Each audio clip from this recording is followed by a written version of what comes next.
Oh, we're here for finals for this Scrim Zone LOL season. It's going to be the Meta Busters versus the Rift Sharks. I believe we have starting rostered is going to be Avery in the top lane for Rift Sharks, Gnome in jungle, Dean in mid lane, and then it's Evan and PB for the bot lane. And then for Meta Busters, they are choosing to run the Corn. Hold on, let me double check. Uh, Corin, Fujer, Tusini, Stav, and Jacob. I believe that Metabusters has elected for blue side. Let me double check. Yeah, they have blue side, so should be an exciting series to see. Some things we should talk about before the game. Let me go through the slideshow real quick. Some champions to watch for both teams. I'm curious to see where these Darius Prio is gonna end up at. Both of these players are very good at Darius. Avery is 16-5 on this champion. That's crazy. McCord is also very nice, 9-2 on the champion as well. Fujer, our top lane MVP, second seed, and then jungle first seed. Very impressive on the Sejuani. Has played a lot of like these engaged style champions. Has been very good for his team so far in the jungle. Very powerful stabilizing force, I think, on his team. Does most of what I would like to call like the heavy duty jungle lifting, where it's like you play tanks, you try to set up for your team, like put in a lot of the work to try to make sure that your team has like a really good front line. Gnome's most played champion is Kane. I don't know if it really fits the identity that Rift Sharks really has. I think he has played more of these like tank style champions, champions like the Sejuani, champions like Skarner, like Zach. Volibear has been pretty good for him as well. I wondered where we will land on this particular champion. I need to stream you. You're right. Hello, Guru. What's up?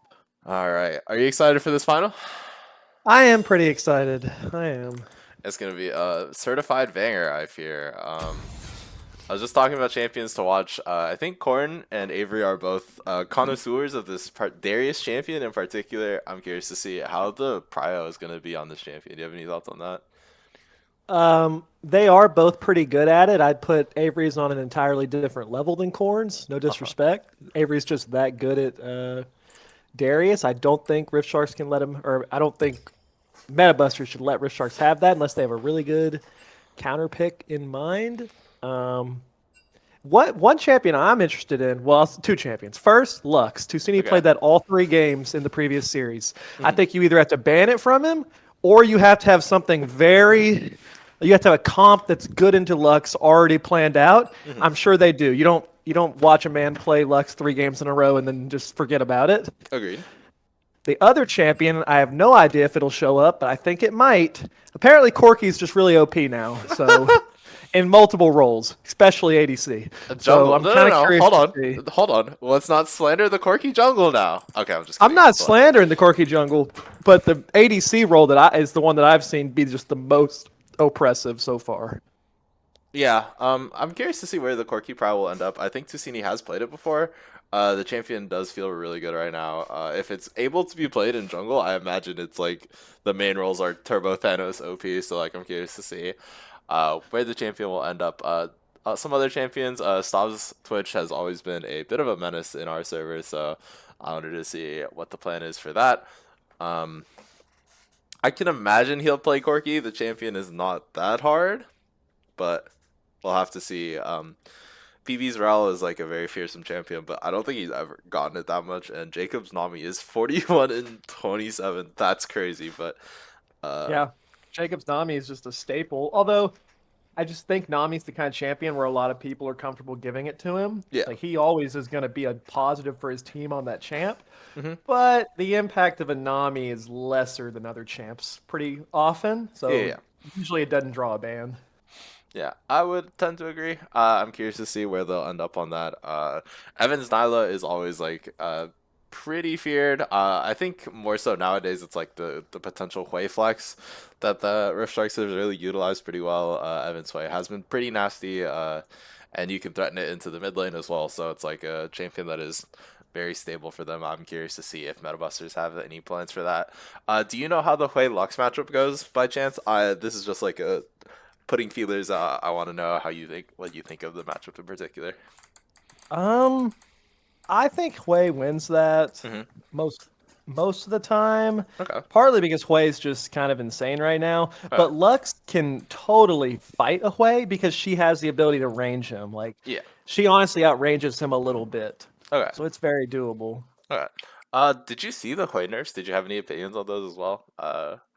I didn't see him, but just from my experience with him, it he still seems pretty strong. I mean, Okay. just he scales so well while Mhm. also being a lane bully. To me, he kind of reminds me of Victor when Victor was really strong, Oh yeah, not yeah, in I the see it. sense of the abilities, but just you are a lane bully that dominates a 1v1. He doesn't really want a 2v2 early, but he dominates 1v1. And then he gets to that break point, just like Victor does, to where you just perma shove in the wave from a range at which you can't be traded on. Yeah. And then you just show up in team fights and you're pretty strong. Yeah. Uh, Lux can outrange him with the Q and with the E. So there's like ways to fight it, but Okay. you're never going to make Hui lose his game plan of just shoving you and scaling. Yeah. The way ulti is a bit disgusting in team fights, so we'll have to see where they really land on that pick in particular. Some I just key. want to ask, you guys don't need help, right? No, we're No, good. we're good. Thank you though. All right, bet. Thank you. Good luck. Thank you. The key matchup in this series is going to be Tusini versus Dean. I think Dean has been a very good force for his team this season. Has shown a lot of flexibility in the champions that he's been able to play. Between the Asol and the Smolder and the Jace, just has like a really wide champion pool. Has played a lot of ADCs mid as well when that was super meta. But Tusini on the other hand has been sort of a beast this season. I think has played really well. Yeah, Uh, I mean, Tusini's the split MVP with Sarverus. I mean, he has yeah, been arguably the best or second best player in the entire season. So yeah, Dean has his hands full, yeah, but I've liked what I've seen from Dean this season. yeah. I agree. Clearly, the matchup is Tusini favored 4 to Hmm. 1, but I mean, I think that's a little expected. But Dean has shown a wide variety of champions. He's piloted them all pretty well. Agreed. I think his best chance is just going to come down to getting a good draft as a team. And Yeah, he's not the kind of guy that's afraid to take a worse lane matchup if it's better for the team composition. So I wouldn't be absolutely. surprised if we don't see Tusini just kind of dominate the lane a little bit. But Dean, as long as he's able to kind of hang in there, can then have a lot of impact depending on his team or champion picks. Yeah, I agree wholeheartedly. I think Rift Strikes has been very on top of their draft so far this season. Has been one of their more stable aspects of their gameplay. IMO has not really had a lot of bad uh drafts. Like their drafts all feel very cohesive. So I'm curious to see what really will come out here. As we move on real quick to the key player. I'm glad that our key player is Fudra. They started draft early. I hate it here, but okay, we'll get straight into draft. Then we'll skip this for now. As we get into draft, first three bans from the side of Metabusters is going to be a Mumu, Hui, and Ash. And for the side of Rift Sharks, it is going to be three ADC bans in the form of Jinx, Kog'Maw, and Twitch. I do kind of like this because I think um, all of these champions are really good right now. Kog'Maw is like disgusting, and it looks like Metabusters is just going to pick away the Darius. I'm curious to see what Rift Shark's plan is into this. I Yeah, was talking to Dean on the drive home, and I did say that there was potential for this, so I'm curious to see what the answer is going to be for Avery here in topside. I really don't think Darius is like a first pick champion. Oh, I agree. There's so many counter picks. Ooh, And okay. okay, I like this because right now you have a Corki Flex, which can go Yep. mid, which can go bot. Agreed. Apparently it can go elsewhere, but probably mid or bot. Yep. You have that, then you just take. You're actually stealing away the Nami from Jacob while Yeah. giving PB a really lane dominant support. And I Yeah. think Evan and PB do have what it takes to play aggressive in the lane. Yeah, looks like Fuser is just gonna opt into the Jarvan. This champion is quite good still. Has a lot of setup for your team, as it looks like it is going to be Tusini's Lux. Some other comments about the Nami. I think Nami Corki is like really good. Like you're allowed to put the bubbles onto him, and then you can throw rockets from range and like nuke people. It's just Right, disgusting. But you have opted into giving Rift Sharks counter pick mid and counter pick jungle as well. I'm curious to see how they choose to utilize this. I could see the argument for just counter picking the mid right now. I could also see just picking jungle so Gnome's champion pool doesn't get pinched. Well, yeah, so they give Tusini the Lux, which you knew he was going to take it if it was it's 4 games in a row now where he's playing it. I got to see what the answer is before I kind of decide if I think it was a good choice or not. But Xin Zhao, I don't know how I feel about that. What do you think? I think it's okay. Like, you can block the Lux damage. The problem I have with Xin Zhao here is, like, you're fighting a Jarvan, which it's okay for, like, the Jarvan, because, like, he's okay with, like, just fist fighting you. Sure, you win the 1v1, but, like, you have, like, you're stuck in the cage with him, and also you're never beating Darius's in. It's, like, kind of impossible if you, like, you can dodge the E, like, he can hook you in, and then, like, you're kind of, like, you're just fist fighting Darius in melee range. I feel like it just never really feels that great. Bans from the Meta Busters, it is going to be a Cassante ban into Avery. I don't know if you've ever seen him play the Cassante, but Champ is quite good right now, and it looks like it is going to be a Renata ban for Jacob. Curious to see what champion he's going to go to now that his support pool has been pinched a little more. Yeah, it is going to be a Leona ban as well. I think these are his second most played champions. Second and third, like, I'm sure his Nami is, like, really high, but I do like pinching out his support pool. I'm curious to see what the 4th champion is for him, as it looks like it's going to be an Olaf into Darius. Okay. That's hype. Okay. Definitely a bit of a fist fight matchup. I think Olaf has, like, better poke into Darius. So it's like, in theory, you can win, like, really long trades if you stay outside of the grab range. I really got to see what this mid pick is that we're holding till 5, unless they're really worried that maybe. I mean, the Lux could be a flex, I suppose, but just with the comfort Justini showed, I'd assume it's going to be him. But they could do Caitlyn Lux. I wouldn't even be mad at that. And then you take a stronger mid laner. Yep, I can see that too. Lux Caitlyn is a very strong lane. You have the bind combos with the slow field, super solid. So I'm curious to see how it's going to go. I do think you could also just pick some more lockdown out of support as well, some front lines, something to try to CC Zen.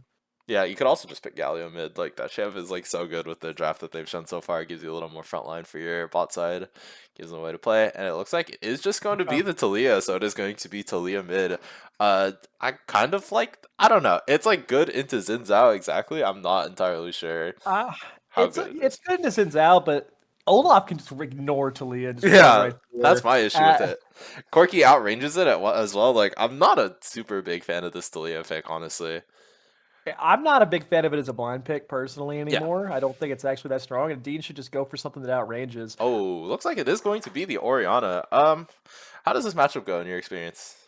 So Orianna can definitely just kind of dominate the 1v1. If Orianna has good movement, it becomes really difficult for Talia to ever kind of get a knock up onto Orianna.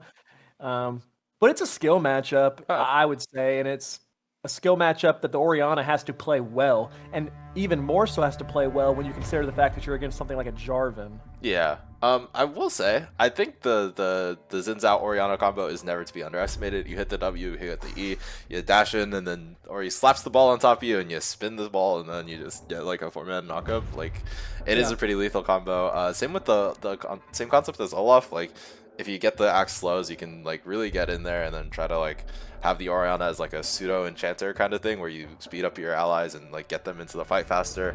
I think it's, like, a interesting setup from the side of Sharks.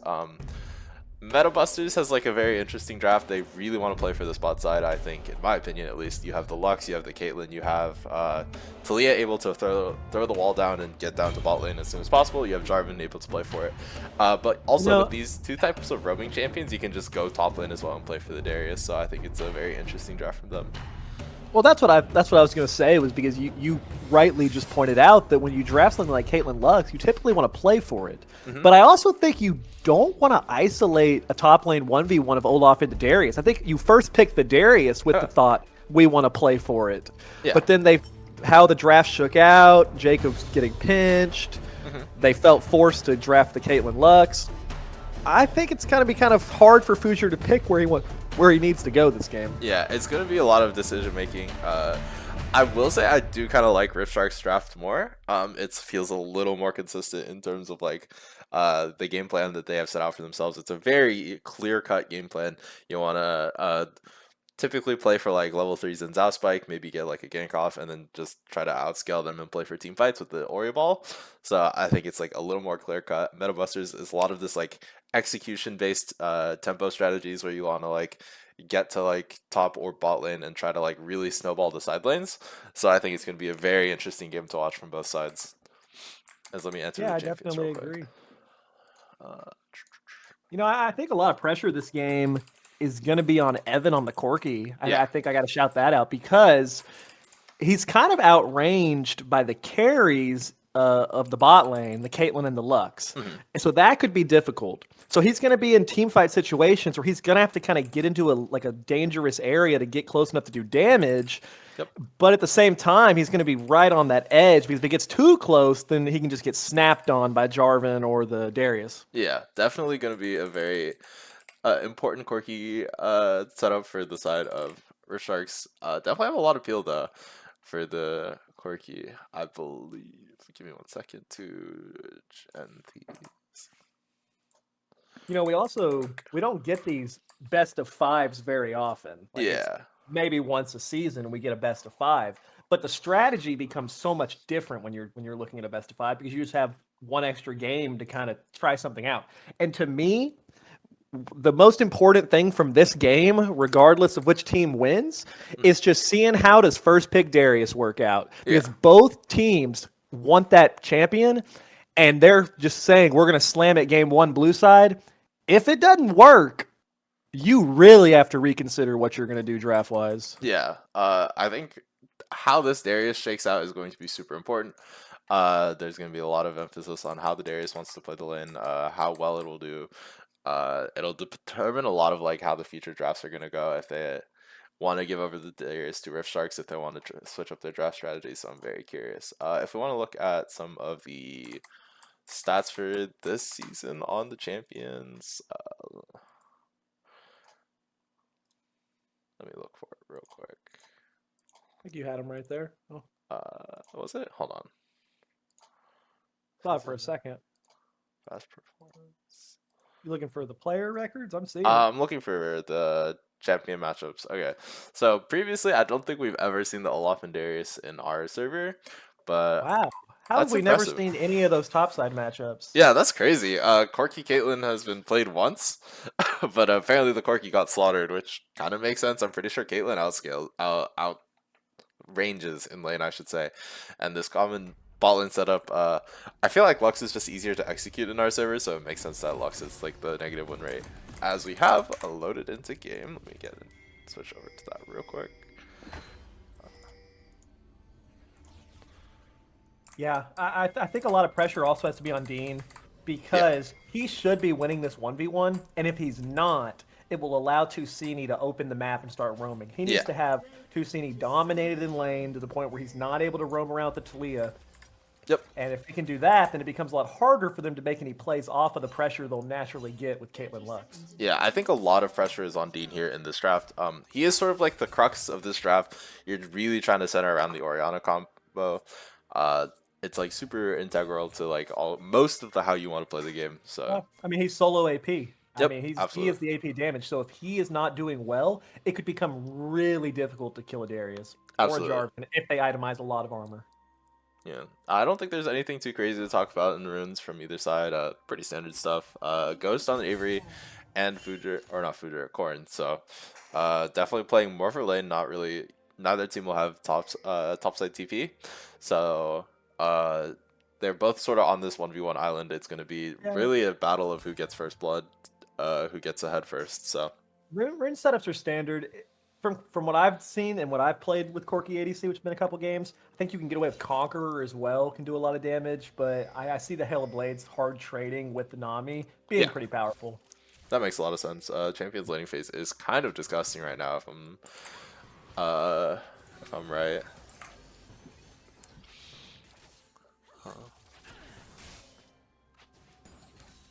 As we see both junglers starting their red side, no looking to path into their bot side, trying to play for this Corki, or potentially look for a level 3 mid gank. Fujer is going to try to path up and look for the top lane side of the matchup. I think that kind of makes sense. It's really easy to set up for a Darius. get the flag and drag combo, and then he should honestly just die instantly as Avery is trading pretty aggressively with Corn here. Yeah, I really don't know how well that matchup plays out. I'm sure Olaf beats Darius, obviously. I'm not sure at which point, Yeah, I agree. or if it's all game, or but Me with no top lane matchup, but yeah. I've played a decent amount of Olaf. He is like pretty strong at like level 3 when you get all 3 abilities and can just run at people with the Q. So curious to see. It's been a long time since Olaf jungle was meta, but Yeah, that's true actually. I definitely prefer that to the Olaf top. Yeah, I agree. Looks like Avery does manage to get the crash in on the tower here. Scorn does manage to dink 3. Yeah, that crash is really big, especially with Jarvan on his way up there. Yep, does manage to get the ward out, so the play could potentially be spotted as Xin Zhao has opted for a 3 camp in the bot lane. Ooh, Jacob does get hit by the W, the E coming out, and it does manage to pick up first blood. Okay. All right, they just need to give this to Corki, I think, and you're happy. Oh no, I'm taking both. Okay. All right, we'll see that. Oh, Dean forces the flash. Really well played. Super good. Now no one can go mid at some point. Yeah, super valuable for the Xin Zhao.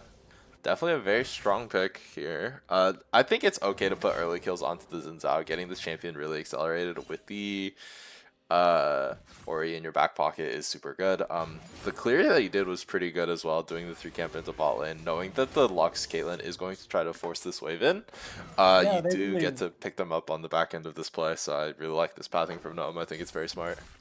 Yeah, it was. They really weren't expecting it, though. But I'm surprised that they didn't have any kind of deep ward to kind of spot that out if you're going to be pushing up to the turret. Could they not have gotten a ward in Tribush?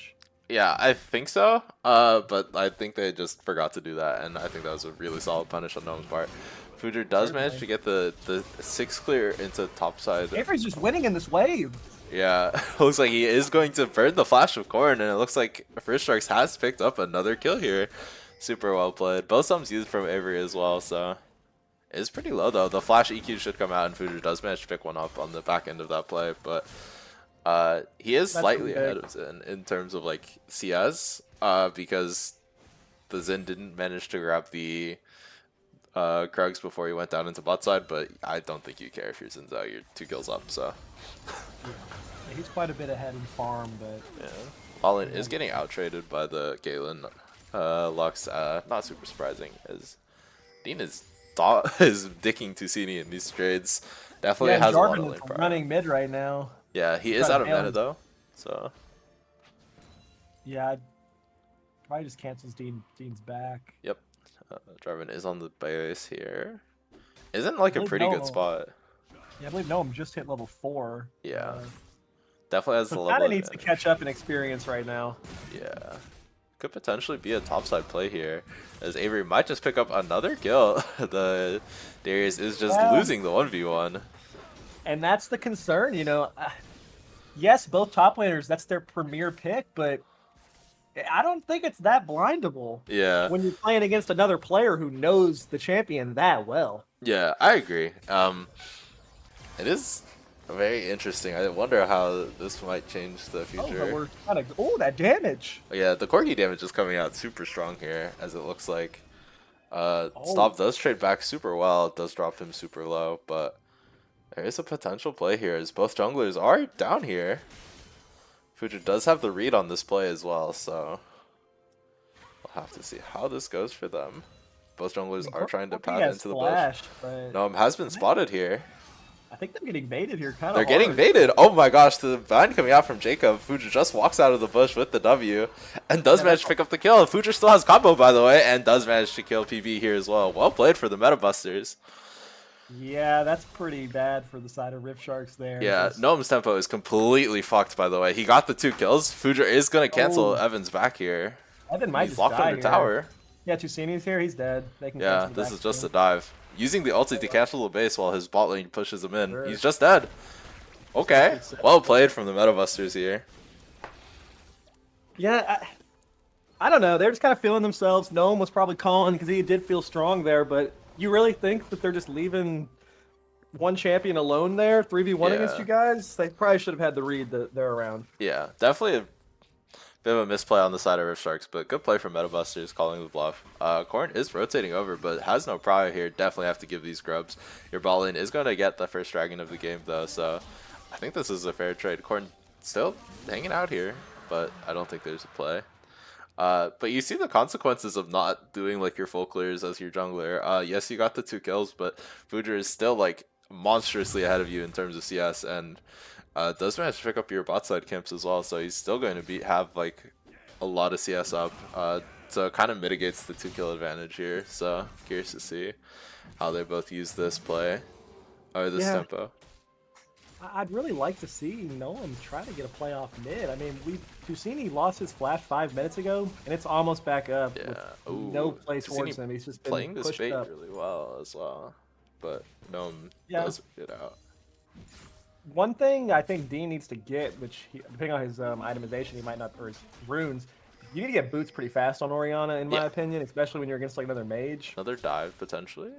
Fujer does have ulti. Gnome is here on the wings here. Dean has flash here. He can probably outplay this, but doesn't have a ton of mana is the question. Oh, good ulti. Dean does fail the combo, and Fujer does die to the tower, but they were fortunate that turret helped them out there. yeah. I don't know if that's worth. It's probably worth for Dean, right? He got the... It might... I mean, Dean didn't get a kill. Oh, yeah. It's good for much Gnome, I guess. Better for Tusini than anyone. Yeah. Good for Tusini. Alright for Gnome. He's still down like a lot of tempo here, but you take what you can get as a jungler. Ooh, binding from Jacob. But good bubble from PB to really cancel out this play. Oh, ulti coming out, and they have to play a bit of fancy footwork, but do manage to eke out the play here.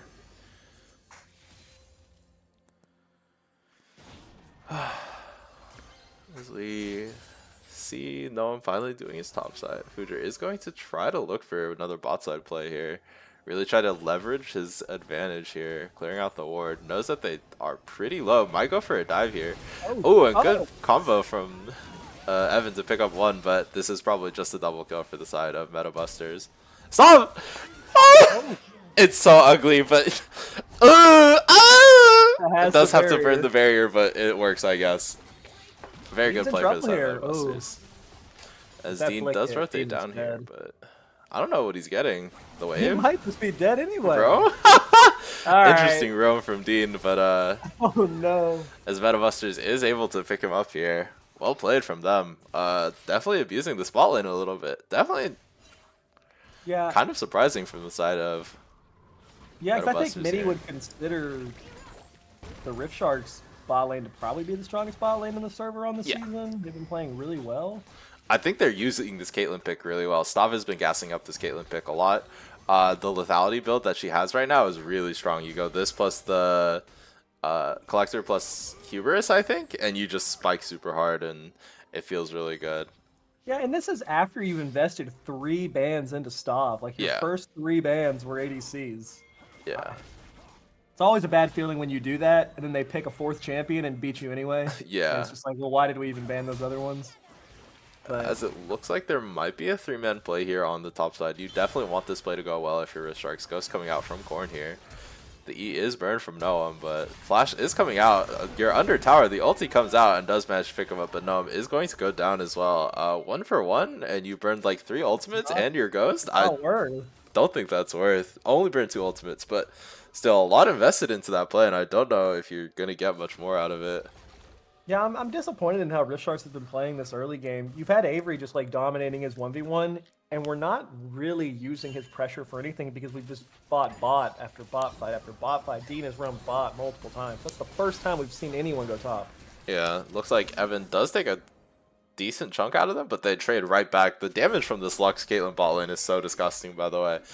As Avery is going to pick up a lot of plates here. Definitely want to pick up 6 scrubs from the side of Rift Sharks. It's your strong side, so you want to get this. Another dive coming out from Tusini here.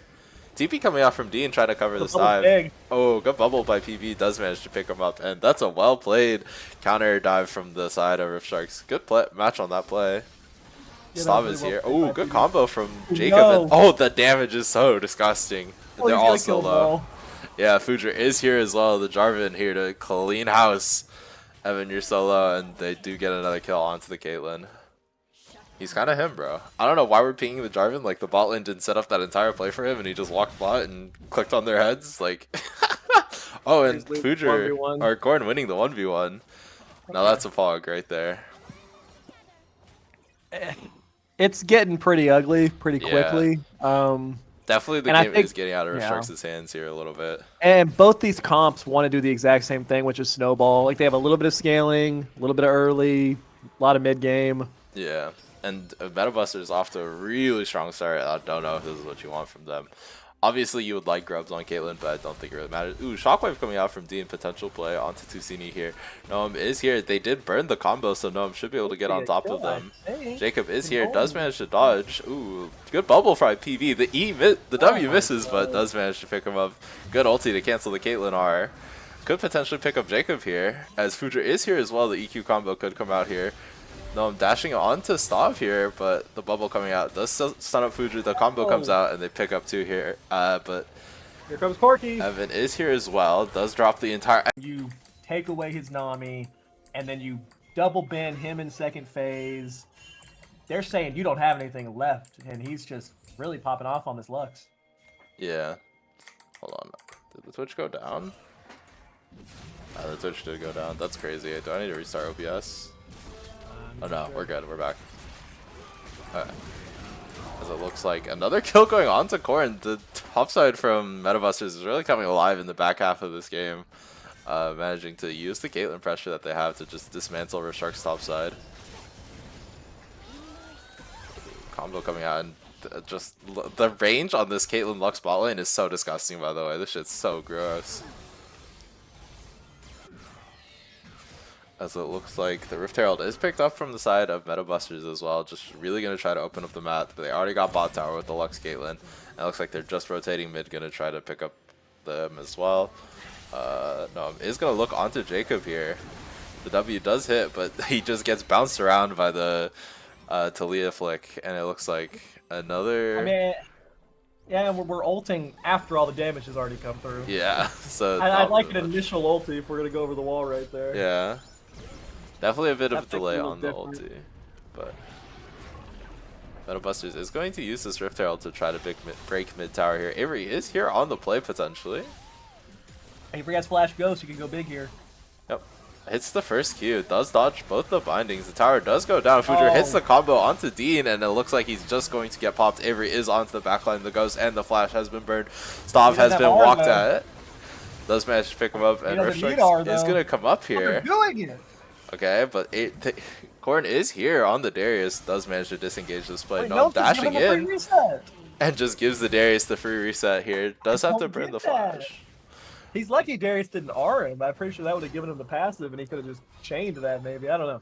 Yeah, But definitely good a on the weird side play. of Rift Sharks, though. I mean, they went 3 for 2. They were behind. You're going to take that. Yeah, absolutely. Definitely a bit of a fumble on the side of Metabusters. I think they reached a little too hard for that one, and Rift Sharks did have a really good punish with Avery using Ghost Flash to really even out the setup from his team. So Yeah, it's okay.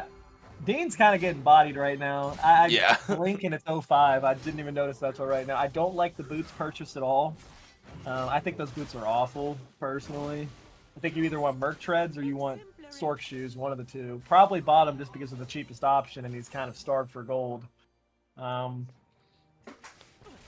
Yeah, gonna have to try to find that good combination play. When they're syncing their CC, they have some damage. yeah, I think he's kind of been giving his life for Noam's plays, and it's like kind of costing him in lane. It's like, sure, you've gotten like a couple of kills onto the Xin Zhao, but it like hasn't really converted for him in particular, so it feels really bad. Like the Jarvan has also like camped the shit out of him, and it's like kind of hard to play the lane. So you said you prefer Sorks on the Orianna? Yeah. I would normally take Sorks. I think you have a justification if you don't want to go Sorks, you can go like Merc Treads. Oh.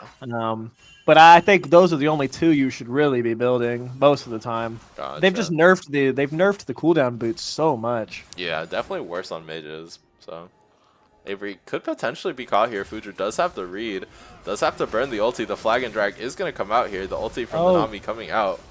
But Avery has just been bursted too hard. No, does manage to ulti immune most of the damage from the Lux Caitlyn, but is still in melee range of the Darius and the Jarvan. So I'm not sure if it would have mattered right there, but Tusini actually canceled Dean's teleport with his ultimate the wall. wait, really? Yeah, he did. Which That's was pretty awesome. huge. That's such a Yeah. sick play. Well played from Tusini. Our GOAT mid laner for a reason, I fear. That's the MVP. Yes, sir.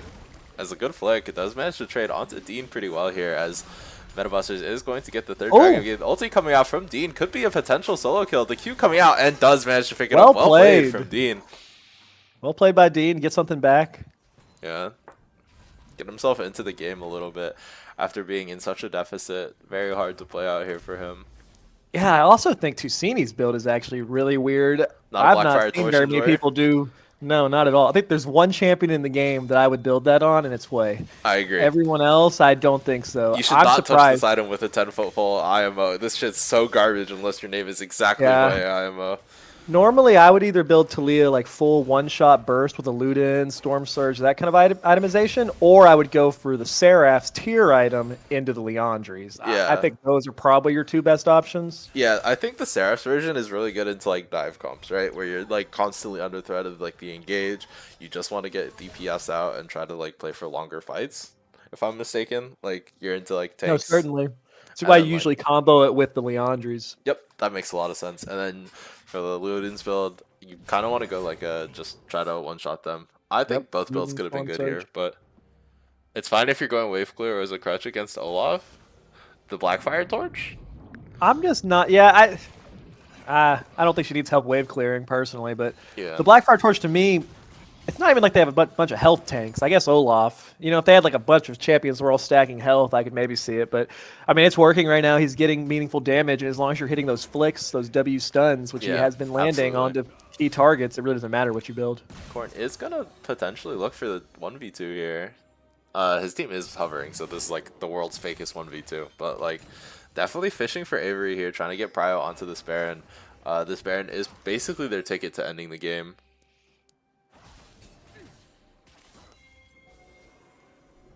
As Sharks is going to try to contest this as they're starting it up.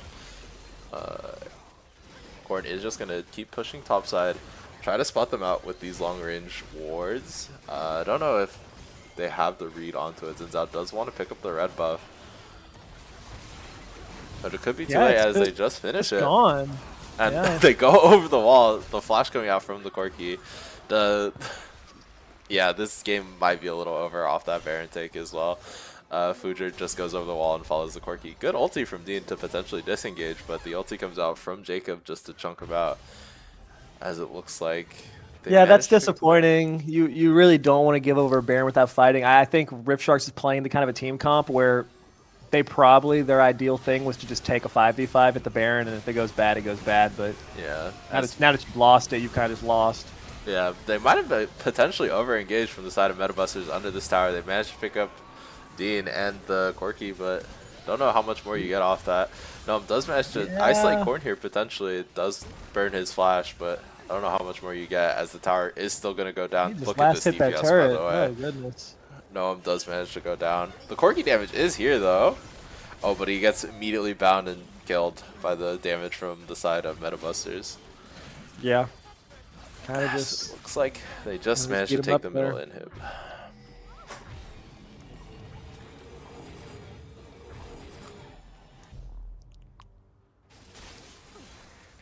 Alright. Game plans from here, it's really just... This is game 1, by the way, Rex. So... Game 1 of a best of 5. Yeah, we got 5 more bangers, surely. Surely it's not a 3-0. I hope not. I want to be here for a little bit. Hey, I think, you know, if we want to talk about what's happened before, last finals, MetaBusters won the first 2 games and then lost the rest. So wait, is that really what happened? They did. Wait, who were they? Oh, they were against Andromeda, right? You were there. They were against us. I forgot. We had the 3 win in game 1, but they won 2 and then lost 2. Happens to the best of us, I fear. Yeah, game 1. You never know. You never know. Yeah. Hey, FlyQuest won game 1. True. You never know. Avery does have a potential Avery could have Tusini here. Does manage to CC immune the flick, but not enough damage as he's just going to get kited out. Noam is here, though. The slow coming out.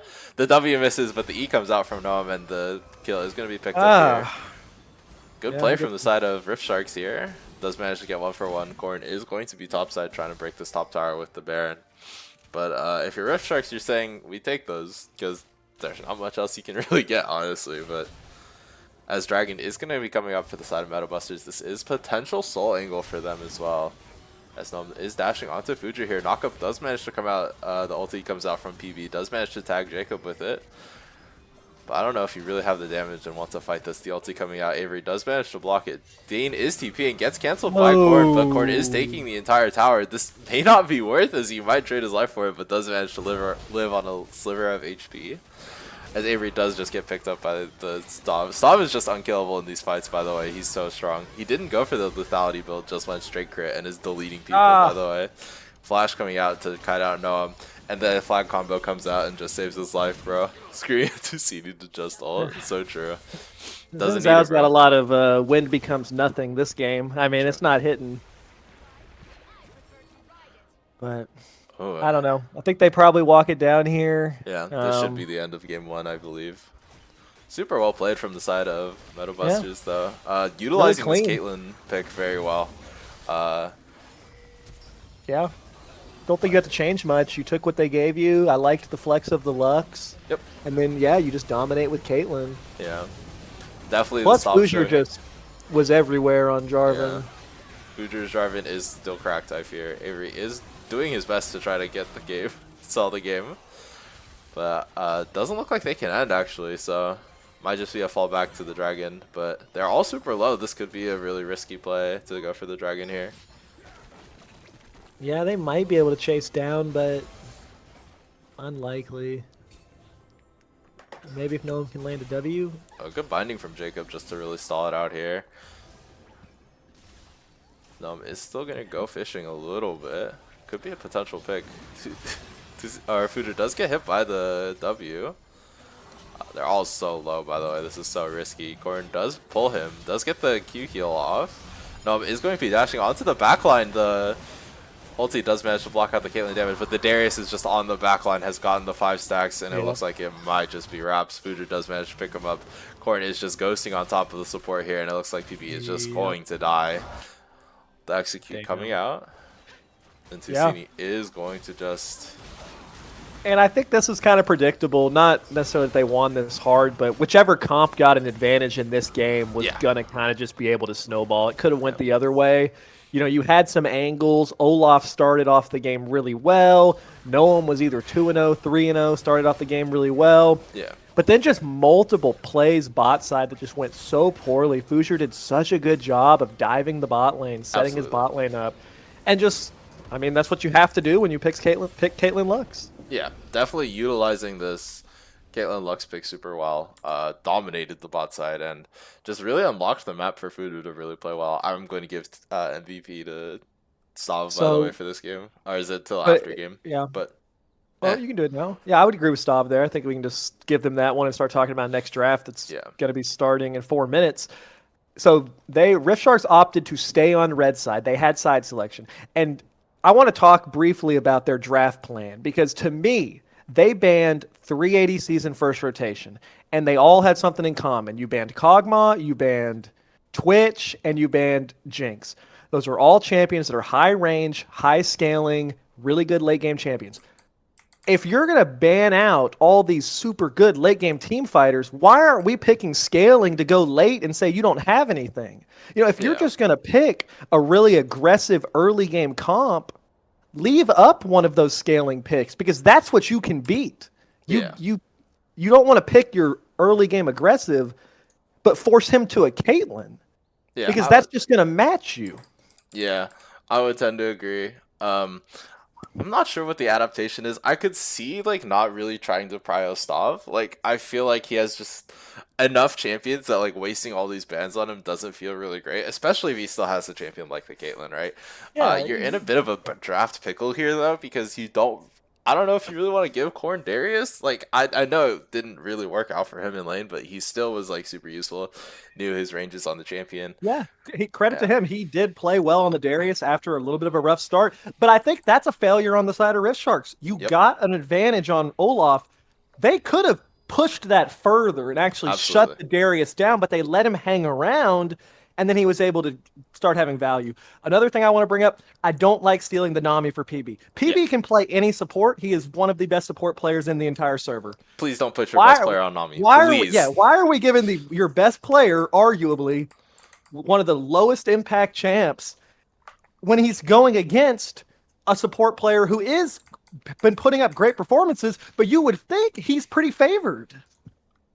Like, let Jacob play the Nami and just counterpick it. That's what I would suggest. Absolutely. I think PB has always been really strong on the champions, like the engaged champions. I think he's just been such a strong voice for like engage on his team, and I would really prefer him not to be playing enchanters, honestly. I just don't think it works for the type of team that he has, but I don't know. We'll have to see. I also think you have to consider banning the Lux. Yeah, because legitimately. It's now been shown to be a flex pick, and both players have dominated on it. Yeah, absolutely. I've tuned in, and they picked Nami Corki. I can't be asked they want to lose. So true. I don't know. I think the Corki does have a legitimate place in this draft. Like, Corki I think is the really Corki strong. does too, but I don't know. I feel like we should not be denying the Nami pick. I don't think it's that good. What's with Corki? Yeah, I don't even ADC? think Nami would be good into Corki is the thing. So I think you could just let him have it. You should not be blind picking both your bot lane champions if you're Rift Sharks, because your bot lane is supposed to be your strong point. I don't think you should be 1-2ing on red side your bot lane, personally. I think you should just blind pick Noam something. Maybe he steals the Jarvan. Maybe you just pick him a comfort pick. There's a lot of picks. I think the Volibear could be a potential revisit for him as well. I think he showed a lot of comfort on that. He did. He played that really well, I believe, in the semifinals against Andromeda. Yeah, definitely a really good champion for him. There was also the Sejuani. I think he's been pretty solid on that. The Zac. I think you have a lot of options. I'm not sure about just picking the Zins out here when you've shown two melee champions that kind of thrive off getting the first reset, and Zins out is a prime reset candidate. So as we are going to be getting into draft here from both sides. Nope. And Rift Sharks picked red side again, which is giving Metabusters first pick Darius if they want it, and I imagine they probably will. So we're going to have to see what is the answer. Yeah, absolutely. As it is just going to be the Amumu ban, as we still stick to the Twitch ban. Okay. Yeah, I mean, Amumu ban to me makes sense. I think it's probably Noam's strongest champion, just out of all the champions he plays, that can have the most impact. As it is just going to be the exact same bans. Do we change and I don't like this at all. I think you drop Jinx for Lux, personally. That's what I would do. If you have to ban Twitch Kog'Maw, drop Jinx for Lux. But I just do not think Jinx is worth a ban. Okay. Okay, I do like this adaptation. I think the banning the Lux Flex is really good. I don't think it neutralizes the Caitlyn as much as you want it to, but I think the Lux is like a solid ban. Takes a comfort champion out of Tusini's wheelhouse and does deny the Flex. So I don't think the read should have been that they have that the Lux was the problem in that lane, but I have no idea. I don't think it's so much Lux is the problem in the lane. It's that now that you've shown it can be a flex pick, it's just super strong. And okay, we're first picking Jinx. That's fine. Just if you draft a comp on the side of Rift Sharks that can go scaling for scaling with a Jinx, or you just try to dominate it early. Personally, I think you go scaling for scaling, but this is easier. And you can also just take the Darius now. Okay. Mason, what's your favorite Clash Royale card? I've never played Clash Royale in my life, bro. I also find it weird, though, that they actually opted to first pick Jinx over the Darius. Korn obviously is just saying, or someone is calling that we think Jinx is even better than the Darius after they won with first pick Darius last game. Yeah. I don't think Jinx is that strong. Maybe it's a flex pick. I do like the Sejuani pick. It's one of Noah's better champions. Does pair really well with the Darius as well. You can get a lot of ganks off with the guaranteed stun on like Darius as a champion. Like you get a lot of autos off. Stack the Sejuani passive for free. I do like the denial of the Darius. I think Avery has shown that he is our best Darius player, and I think just taking it is just saying, Corn, you can't match me on this champion. I'm slamming the 1v1. I want to beat you in lane. I think this is a valid strategy as they go for the Dr. Mundo. Okay. Well, clearly that was, in the back pocket. We're going to have to see how it works out. Clearly he had prepared this pick. I'm kind of excited. And yeah, you just run Jarvan back. He played so well on it. Yeah, definitely like to see the Jarvan coming out from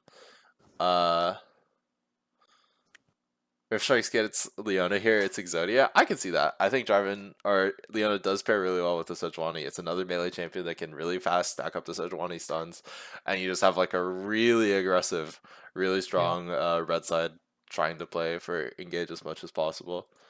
As And like we it's do going to just be the block. Rakan. You know, I Okay. like that. And, you know, this is saying we're going to probably ban away a couple of champions and then last pick Dean, I would assume. Yep. You're not going to get Zaya now, although I don't really know if you'd want Zaya into Jinx anyway. Yeah, I think it's a bad matchup. I do think yeah. the Rakan is really good. It's a flexible, engaged style champion that PB can play. I think it's like probably like a really solid scaling engaged champion. I know Leona scales, but like Rakan is like really, really flexible. I do like this champion a lot, so curious to see how they utilize it. As it is going to be the Nami ban away from Jacob. This makes a lot of sense. He is our best. You know what player is to play. what is left up right now for Jacob is the Renata, which it pairs well with Jinx and is super good into the engage that Rift Shark's already drafted. So I would like to see Jacob go for probably the Renata this game. Absolutely. I would agree. I'm surprised they chose to ban the Talia out. I don't think that Talia was the problem in the last draft, but we'll have to see. I don't either, but granted, they have picked two champions with dashes. If Tusini is positioning well, it can make it really hard for PB to find those engages unless he's coming on a big flank.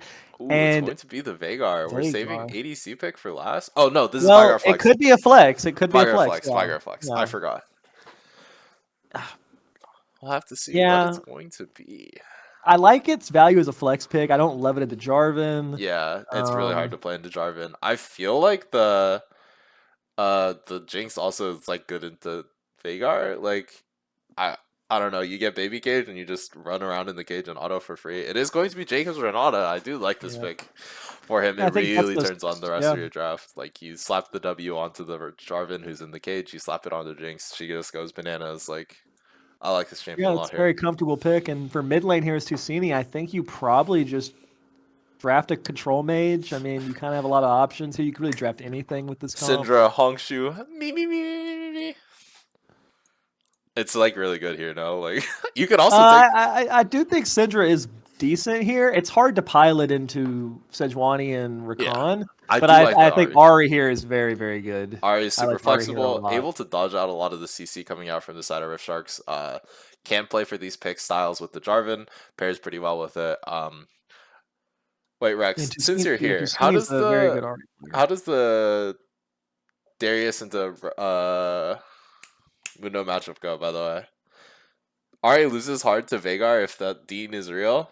If they put an ADC, I'm very sad. It's Mundo favorite. Okay. I can see that. I was sitting there thinking I would love Silas when you're playing with Sejuani and with the Darius, but I don't feel like you pick Silas here when you've already picked Veigar. But I kind of agree. Like I feel like the Silas just doesn't have like Korn may or may not become unkillable this game. That's all it's gonna be so hard to kill Korn this game. Oh my gosh.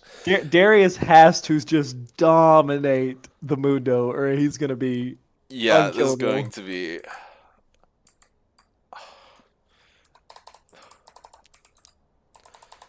I don't know. Personally, I don't even think Silas is that much of a counter pick into Ahri.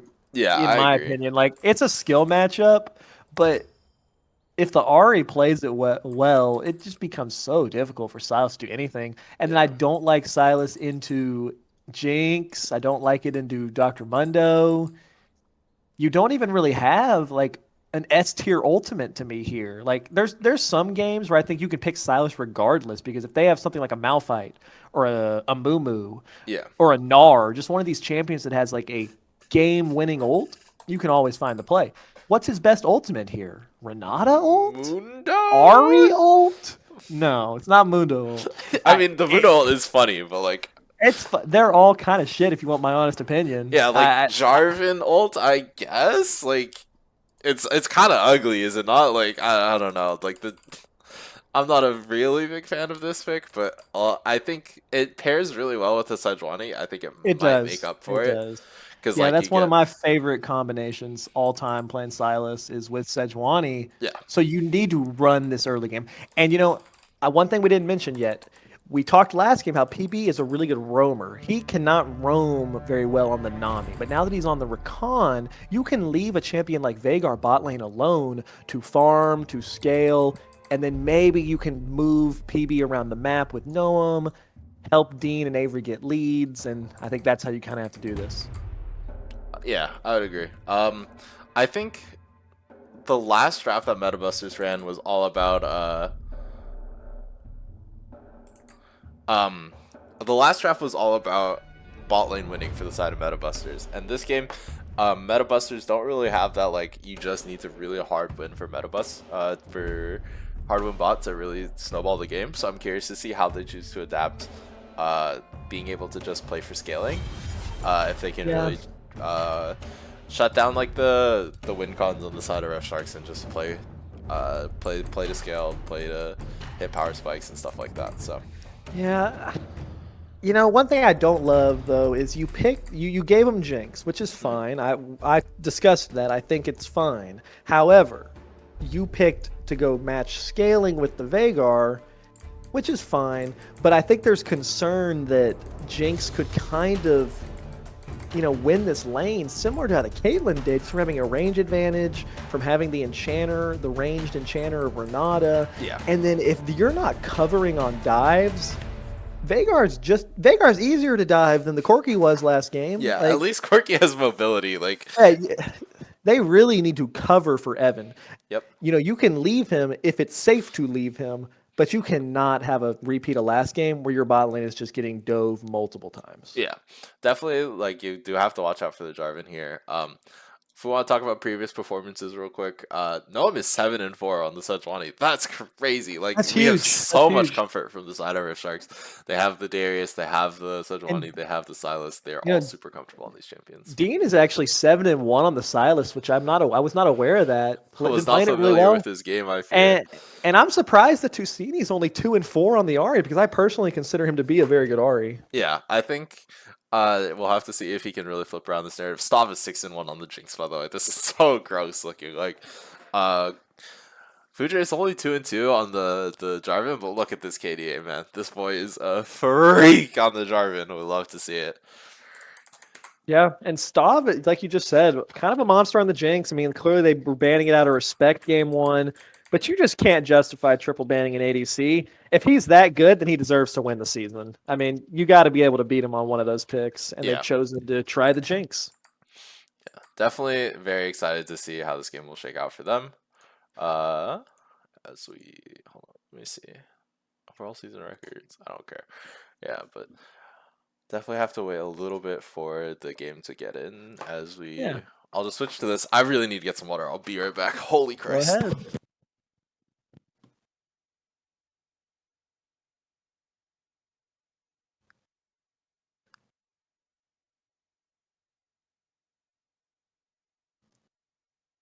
It's going to be interesting to really see how much impact Avery can get on the side of the Darius, because last game, you know, we saw Korn just take it blind, first pick, ended up being useful in that game, getting some good plays. Gonna have to see if Avery can kind of go for that similar domination, or hopefully get a little more domination, because you've kind of seen varying strats. You know, Avery went for the Olaf, which I would consider more of a counter you early game. Whereas Korn went for the Dr. Mundo, which, you know, I'm sure Darius is going to win that early, I would assume, but kind of waiting for that break point of a couple items, and then it becomes really difficult for Darius.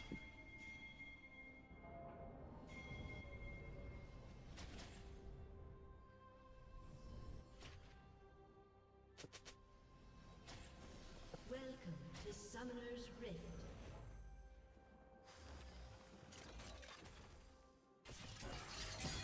You know, as we have started, holy Christ, aggressive level 1 from the side of Rift Sharks. Does manage to burn the Jinx Flash, so well played.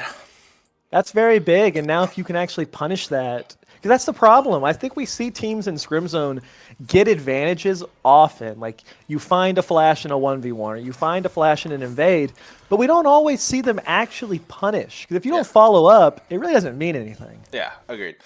Definitely want Gnome to path towards the bot side. Trim just randomly stopped, but let me...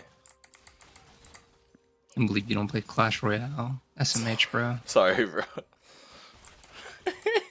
As we are getting back, sorry about that, guys. I don't know, my stream just crashed. No, did start the Raptors. Both junglers are starting their red side.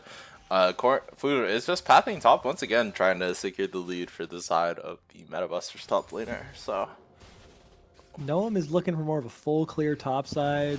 Probably just going to go full clear top down, I would assume. could potentially go for a level 3 gank top as well. This is like, I'd prefer doing a level 3 gank top if you're going to do this style of clear though. Because like, if you're not trying to like get to bot lane, in my personal opinion, you should be sequencing from, you should like do Raptors into Krugs and then red, so you have like an easier path to go to Wolves instead of being stuck on Krugs and then walking from Krugs to Wolves, if you get what I'm saying. No, I definitely get what you're saying. I think it's just, oh, Ooh, wow, flash Dean almost coming died there. Could be a potential angle onto Tusini here. No, is Yeah. here. Could be You a know, mid lane play. Dean Does- is so low with no flash that I don't really think you can go for it. Yeah. Is there a pause? Probably a pause. Yeah. We're back. As we were back, Gnome is going to look for the blue side with the potential aid from his top laner. Did he get the blue? He got the blue! Okay, Fudra is forced to burn Flash here, but Tusini is on the way. Could be potentially a little too greedy from the side of Rift Sharks here, but does manage to secure the Gromp. Oh, they Avery don't was see waiting in the Avery. bush. Does manage to get the stun out, and it's going to be first blood for the side of Metabusters, or Huge. not Metabusters, Rift Sharks. Well played.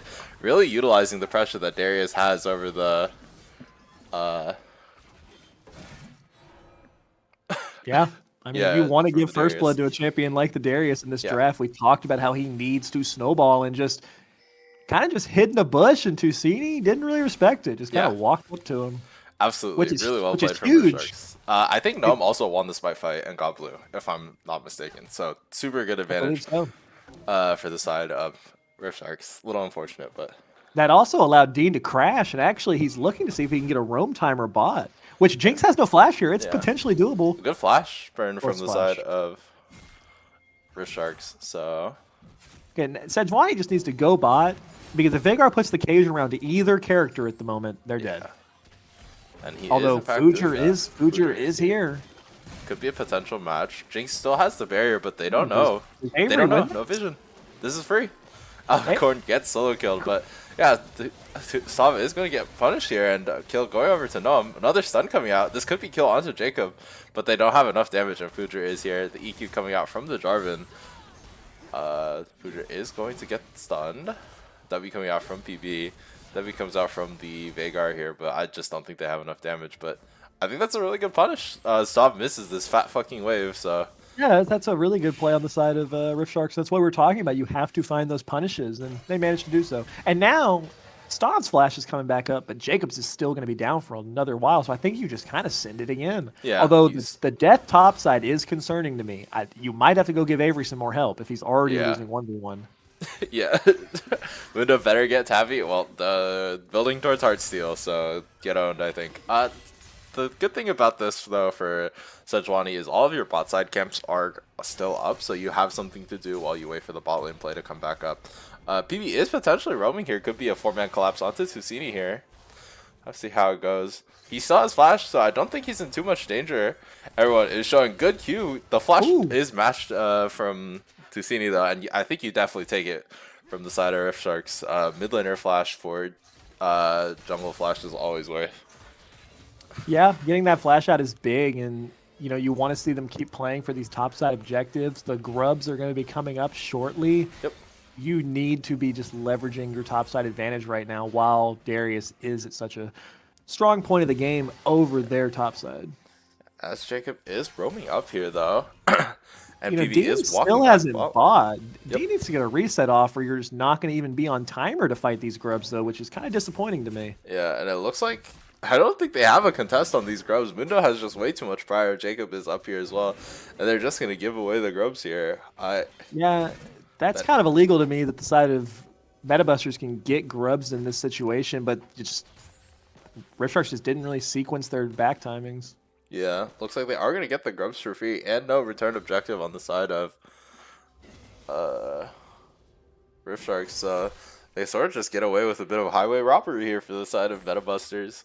That still up a kill for the side of Rift Sharks, so Avery lost the lead and died on a bad wave state. Yeah, it makes a lot of sense. I would have preferred to see Rift Sharks be able to punish that, but I think their roam timers were a little missequenced. They burned everything trying to kill Tusini, and then they knew that food or corn really could, really had the advantage in the top side. So good recognize on Meta Busters to punish that. And it looks like Gnome is going to be here on this dragon. Fujer is on the top side currently, so don't think they can really match. Botlane has a lot of prio because some earlier shenanigans. This corn is sort of just wailing on him. So we have to see. They should be able to pick up this dragon for free. First Chem Dragon is kind of useless. Avery does manage to pick up the ulti, does flash and manage to pick up the kill. You love to see it. Had to burn both summoners, but really good for him. Yeah. Dean does have the Ahri ultimate. Tusini still has one more charge, could potentially look for the kill, but doesn't choose to. Easy, ulti's in. Dean does burn the flash. Yeah. And now Jarvan's potentially behind here. Yeah. With Dean having no flash, low health. Yeah, it's still gonna look for it. The charm does come out. The flash EQ coming out from the Silas, the W coming out. Noam is sort of just walking back and forth here, just doesn't manage to get anything. Fujer is 6 here, could potentially try to dive the Sejuani on this here. Yeah, that's just Dean feeling some desperation to make something happen. That's not really the play you want to go for there. You have to assume that Jarvan is going to be somewhere close. Yeah. I don't know. I feel like you maybe could have tried to play it slower after Ahri burned the ulti and then wait for your Sejuani to show up a little faster, but I don't know. Like, whiffing the E was really bad from Dean there. Like, that's just a bit of a desperation play, IMO. As MetaBusters has asked for a pause. We're unpausing, but I like Tusini's itemization as well. I think in a lot of these matchups, mid lane, rushing boots can be really strong, and it's allowing him to really space Dean out pretty well. Yeah, definitely really good into melee matchups. Just the extra mobility as well. Get you to those jungle plays a lot faster. Silas is the type of champion that wants to push out these waves, really sync up with his jungler and try to roam, and I think getting the boots does let you try to match that a little bit, at least theoretically, of course. As it looks like we are back into the game here. I'm not really sure what Rift Strikes wants to do on this point in the game. Definitely a little bit of an awkward timing from them. Veigar is still trying to scale up, but you really want to try to punish the Jinx with the Sejuani, as PB does manage to knock up the Jinx here. The traps do come down, and it looks like he just dashes away. So Fujer is potentially here for a bot lane play, though. Stav is sort of in this, or not Stav. Nom is here in the same quadrant as well, though. Could potentially match this play from the Jarvan, but I feel like they just have more damage. PB does ulti in, does whiff the W, and this is like the most nothing burger ultimate from PB. With Fujer here as well. Noam is here, but this is a good read. The ulti whiffs, and it looks like this could be a disaster for the side of Rift Sharks. The EQ combo coming out, the ulti comes out from the side of Rift Sharks. The Veigar is just stuck in the baby cage. Flash. Yeah, and it looks like Stav is just going to walk him down with the Jinx. Dean is here, but it's just too little too late. The Renata ult is going to be taken, but I don't know what you do with this, man. I mean, PB kind of whiffed the engage, but you also, he went for the Renata. Evan used all of his abilities towards the Jinx, and then you kind of just, how many times are we going to chase into bot lane as Noam, and then just Fujer's just sitting there, just ready for the perfect counter game? Yeah. I don't know. I feel like maybe you just have to pivot into the Jarvan ban. I don't know what you do from the side of Rift Strikes here. Burning a lot of bans on the ADC. The ulti coming out from Dean, but it didn't hit, and it looks like Tusine does burn the ultimate. The Spirit Rush, all 3 charges, has been used pretty quickly, so could be a potential play for the Rift Sharks here. I don't know if you have to ban the Jarvan. Maybe you consider it, but also just, I don't know, Evan died that fight without using Flash or using ult. I think if he instant flashed the Jarvan combo, or maybe just flashed out of the Jarvan ult, didn't get hit by the Jinx ult, I don't know. There's some execution there as well that maybe could have made it look a little different. Yeah. But at this point, I don't know. You got to find a good play though. Yeah. But I think if you find a coordinated play on the side of Rift Sharks where you're comboing, you're using everything well together, I think you can still find something positive. Yeah, as they are going to conglomerate around the grubs here, try to deny the 6 grubs. They're on the play here. Tusini is walking up, has no ultimate. No, does get charmed up here and gets EQ combo and the ulti cover. Oh, the Jacob. Renata Oh, it's ult is just such a wipe. huge. It's so over for the side of Rift Sharks. As it looks like they're only going to get 1 grub. Num has to burn the flash to get out of here, and it looks like a charm coming out from Tusini. You know, maybe. And it looks like it's going to be 5 grubs for the side of Rift Sharks. Should be Dean's death as well. Yeah. Team double kill.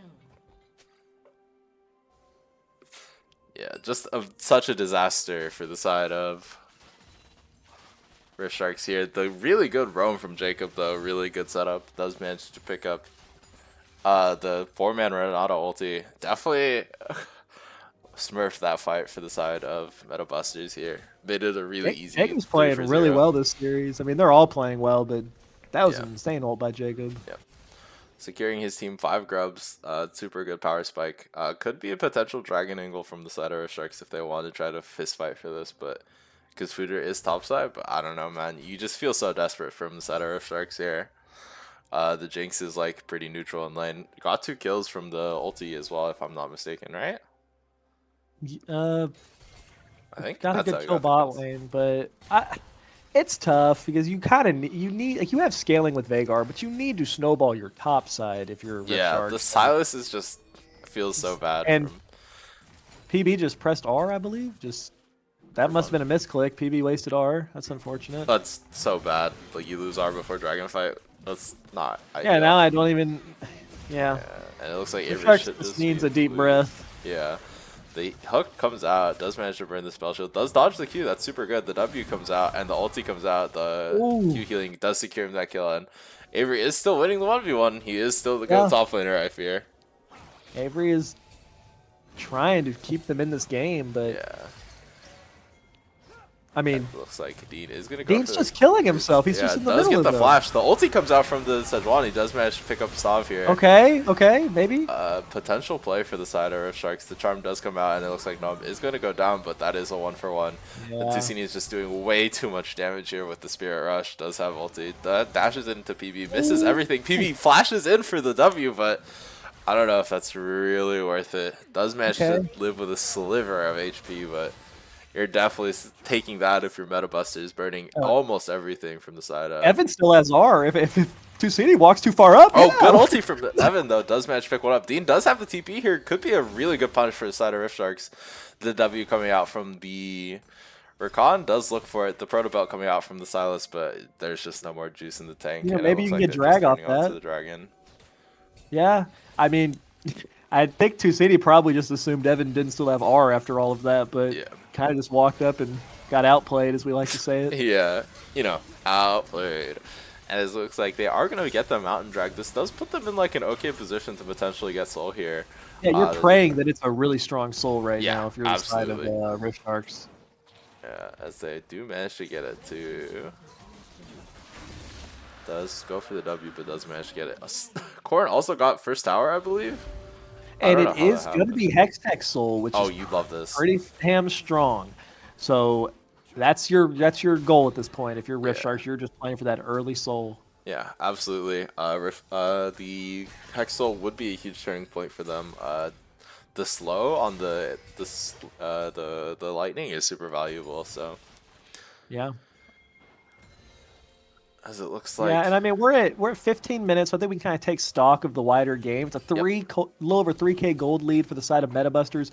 You're super comfortable if you're Metabusters right Yeah. now. You're very comfortable. you're definitely very happy with how the game state has shaken out. I think bot lane is like pretty even in terms of gold. Stav does have an item advantage over the Veigar, but I don't think the Veigar has backed yet. So it looks like the stun coming out from the side of the Jarvan. The ulti coming out. He could be caught up here. And it looks like another kill going over to Evan. This is who you want. Oh, watch out for Ari. Ari is down here. The charm coming out only hits the Here's Dean. Rakan here. The ulti, the Spirit Rush coming out, but the Big Dean is ult by going to be able Gnome! to... But another huge ult from the side of the Renata. The he is still trying to chase, but just doesn't have enough juice. Is hit by every ability.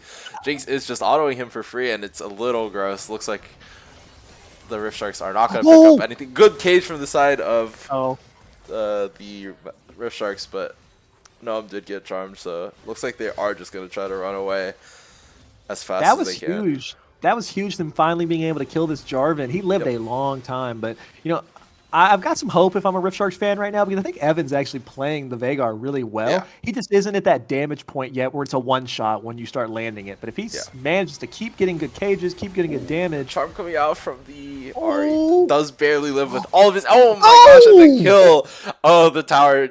Tusini got a little too greedy with it, and PB and Evan were able to punish there. Well played from the side. Yeah, of they're actually playing really well with the Veigar and the Rakan right now. They're locked in. We got to see what Evan buys right here. He has to have a lot of gold to spend. Yeah, definitely does manage to pick up the Ludens. Does get the Sork shoes. He's nuking people, by the way. And he got a needlessly. Yeah. Yeah. Okay. He was landing good abilities and good CC. Now when he lands it, it's going to be half of Jinx's health bar. Yeah, absolutely. It's just if Jinx gets like scraped, like touched with a single Veigar ability, she's dead. Like it's so over for her. Definitely a lot of power on the Rift Sharks bot lane here. Yeah, it's actually super playable now if you're the side of Rift Sharks, but you gotta be careful here. And I don't know about these lane assignments right now. You have Darius mid with Jinx, and Silas does not want to be up here against Mundo. I don't think. Yeah, Mundo is just going to clap the shit out Mundo of him. Mundo can just run at him. He's just killed himself. I don't get that. Yeah. Does have the ulti, could potentially live for a very long time. Is still trying to look for it. Has kind of baited Corn in here potentially, as he did go for the Warmogs. I don't think it's a bait. I don't think you can kill Corn. Now you do get a TP. Now if you just back out, you're probably gonna lose Rift Herald, but maybe you can get a bot turret. Yeah, maybe. But yeah, that's just really awkward lane assignments, and even more so with the fact that Dean just full traded into Mundo. He wasn't even trying to wave clear him. Yeah, as PB is going to ping out the Hex Tech Soul. Definitely, I think you can give the Rift Herald if you're the side of Rift Sharks. You just gotta focus Soul. Evan is your strongest point in the game. You want to play around him. He is your one win con in this game. Everything else has gone to shit. Darius is still really strong. Don't get it twisted. But like, you are praying on hand and knee that Evan is ready to locked in. He's sitting forward in his gaming chair. He's ready to carry you. Like, you play for him. You try to peel for him. You try to get good engages around him. If you're meta busters, you keep playing around the Sari. You look for picks with the Jarvan combos. Like, your game plan is so good. I think, to be fair, we've been talking about Rift Sharks win conditions. I think looks like good solo kill from the side of Evan here. Does manage to pick up the Arya as well. And this is another dragon for the side of Rift Sharks as well. This is super good. The momentum is kind of turning in their favor here. Yeah, this next fight is going to be crucial, though, because they're probably going to be able to fight over this drag. Tusini's up with 20 seconds on Dragon, and critically, Evan flashed forward there to confirm that kill. So now he's vulnerable to Jarvan. Oh, flash from Dean flashing forward. The E. The Renata ult does come out, but Jacob still could be caught here. Avery does manage to get the first reset. Does manage to get onto the Jinx. Another but this kill is huge for Jarvan! Huge Jarvan combo. Does manage to hit the ultimate, and they're all dropping super low. They're still in tower range, but Corrin is also just sitting here regenning for free. I don't know if they have the damage. Avery Q coming out. The EQ combo over the wall onto Fujer here. But it looks here like Veigar does TP in. He's low. He just gets one shot, but the ulti coming out does manage to bail him out from the play. The Jarvan does manage to pick him up in return. The Jarvan is so strong. Ahri has ult so here. Long. The Ahri does have ulti, could potentially turn this fight. The ulti coming out from the Ahri does manage to pick up the Silas here. God. And it looks like the resets are going to start flooding in for the Ahri, and it's going to be a wipe for the side of MetaBusters. So much gold into the pockets of fucking Tusini here. Just a bit of an overreach from the side of Rift Sharks here, honestly. I think MetaBusters with a phenomenal punish as well. Fujer played that fight frame perfect, IMO. He did, and I don't know, man. Like, you're diving mid-turret 4v4 or 5v4. Evan's not there, and he had teleport the whole time. I think he has to TP and fight with you from the beginning, or you do not need to take that fight. You got the one kill. Back up and go for Dragon. Yeah, the Dragons are your win con. They are fumbling the bag a little bit.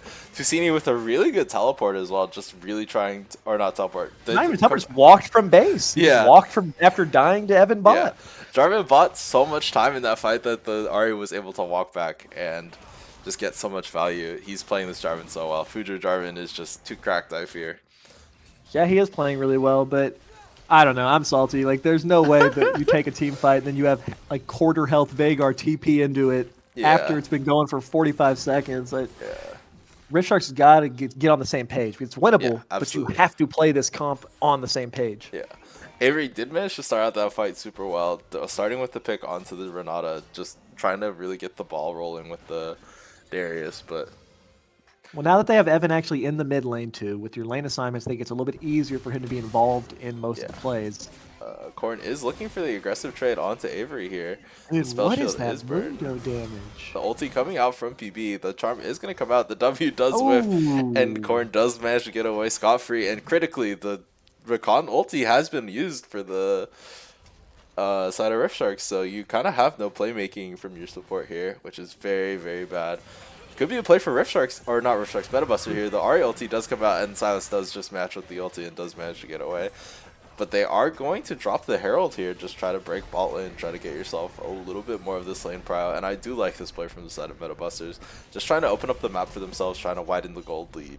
Oh, Tusini tried to flash charm there and just Dean's back got off, so That's a little really unfortunate tragic. for Tusini. Yeah, as the Rift Herald charge does manage to come out, Evan is on the side here, but Evan's Jacob does have a potential match here. The combo coming out from the Jarvan does manage to hit up the that missed. Vagar, the ulti coming out for the baby cage onto the Vagar, and it looks like the Rift Sharks are just not able to play the game to the same level as Metabusters here. Evan took an insanely bad path there. Yeah. I mean, just completely disrespected the ability of Jarvan to just go at him. Click and buttons on him, CC yeah. him. Like, I don't know. Oh, good cue from Avery. Could potentially kill him here, as the minions are killing him, and the bleed is going to finish him off. Avery still, dude, he is fighting so hard for this game. He is. He is. Man, I don't know. Mid and jungle are really weak right now. Yeah, definitely being Just gotta exploited. Fudra is fucking slapping the shit out of Noam, and Tusini is slapping the shit out of Dean. It's I mean, I don't think it's disrespectful to say that's probably what you would expect. Yeah. But not to this degree. Yeah, I think they've looked more competitive in the past, but I would have favored Rift Shark's top bot support. Yeah. Duo lane over the others, but I'd give the mid jungle edge to Metabusters, but I mean they're just dominating right now. I mean Silas is really weak. Noam went for full support Sejuani. Like it's a little rough. But you kind of just have to hope you can find that CC combination because you do still have a lot of squishy carries on the side of Metabuster. So maybe if Jinx or Ahri miss positions and Vagar and them are in position to follow up, you can still find something. yeah. Definitely. I think the next play is going to be around this Baron. Metabusters have kind of set up for it. You have the Renata and the Jinx in the mid lane.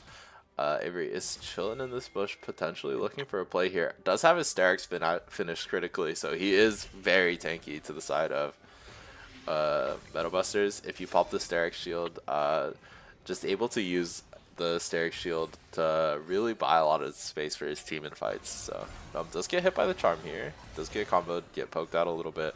Fudra is here. The EQ coming out does manage to hit onto Gnome. The ulti coming out as well. Gnome is getting full sent on, and the Renata ult coming out from Dean. This should be a free pick onto Fudra, and Tusini does have the ulti coming out. Jacob's ult now here. Does only manage to tag up Noam. Tusini has ulti. Oh, the charm misses! The charm does charm miss. missed. The heal comes out. The cage from Evan does manage to pick up the Ahri here, and it looks like Jacob Avery's is going to resetting. get caught as well. Avery does manage to get the reset, and this is a clean 4-4-0 from the side of Rift Sharks. But critically, Mundo is taking your Mundo base. is taking the base here. Does manage to get the inhib here as well. Dean does finish the base here, but you need to get something. You need the Hex Dragon. You need anything. Could be a potential Baron play. I don't know about Baron. But Here's my thought. Here's my thought, though. Okay, you did just lose the inhib, which is unfortunate. Well, let's see what happens here before I keep talking. But I think Dean should just be able to make Mundo leave. yeah. Okay. Okay, here's what I think. It's not the worst thing in the world for Rift Sharks because you do secure this dragon, hopefully. And then I think what you do is you just let Vagar farm the super minion wave for 5 minutes until Drag's back up, and then you fight for soul. Yeah. But Fusher, get here. He could look for a steal because of the Hex Gates. He's already here. Darius is here. Could Corn walks potentially down. Avery might be in no man's land here. This could be really risky. Fudra is here. Does Oh, and the nasty. smite from the Jarvan No. does manage to secure it. It could be a trade for the Fujer, though, doesn't have anything. The TP from the Ahri coming out, and it looks like this fight's going to be a little bloody. The Ahri does get exploded by the Veigar ulti. Dean is in the middle of 5 people, doesn't manage to CC the Jinx, and it looks like the Jinx is just going to free hit, decimating the side of Rift Sharks. Super well played from Stav here, just spacing so well with the Jinx. Cancels an auto, but who the fuck cares? Super good steal from Fujer. Really good read, just knowing that you have the timer to just go contest this dragon. Yeah, it just with the Hex Gates was able to get there in time to make it a pretty comfortable contest and just went in. Good job by Stav as well, throwing that Jinx ult, giving a lot of burst that I guess Noam didn't expect. And Fujer was able to just snipe that away, and that's really disappointing if you're the side of Rift Sharks, because now you can't really go for that play that I was just kind of talking about. And now with the Baron buff going through, it's going to be pretty difficult. Even with great wave clear on someone like Veigar, once you have that Baron buff, you can kind of siege against him. Yeah. Definitely a rough spot to be for the side of Rift Sharks. The Jinx and the Renata are super advantaged here, so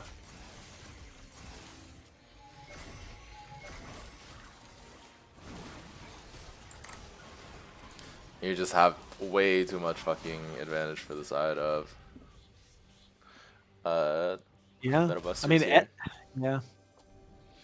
You know, Evan is on 3 items. It's Veigar. You know, if they didn't have a Mundo, I'd feel more confident saying this. But, yeah. You know, with a Veigar, you know, it's who's not killing the Mundo though? You tell me, who's killing this Mundo exactly? Maybe if Mundo's keyboard dies and Darius gets to auto him a bunch and then press yeah, maybe R, if Mundo disconnects from the game for a little bit, you know, like maybe if like God comes down and spites the Mundo, you know, for like pretending things that will never happen for $500 or whatever, like. I don't know. You're kind of just gonna get your base walked through right here, and yeah, as it looks like the Meta Busters is going to take the inhib here as well. Can you tell me how Jarvan's on 3.5 items and Gnome's on 1.5 when Gnome built a the most item? component tribal I've ever seen. Does manage to pick up we're the at 2. warm We're at box 2 here, items. We're at 2 items. That's crazy. Is also building towards the lock or the not the locket, the Zanyas as well. Ulti coming out, but I just think there's no play here. And yeah, the Jinx is just walking through. Oh wait, Avery's kind of resetting. Yeah. Oh my gosh. Whoa! What the? Oh, but Mundo just flashed onto Jarvan. Yeah, but the cage does manage to buy him so much time. Wait, this could be a really good save. Well played from the side of Rift Sharks here. Okay. Really good base defense from what's his name? Evan. The Veigar cage has been causing him a lot of problems. Yeah, Avery got in the back line, started doing a lot of damage to everyone.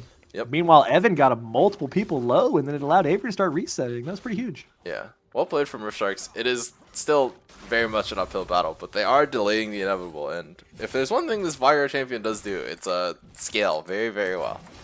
So yeah.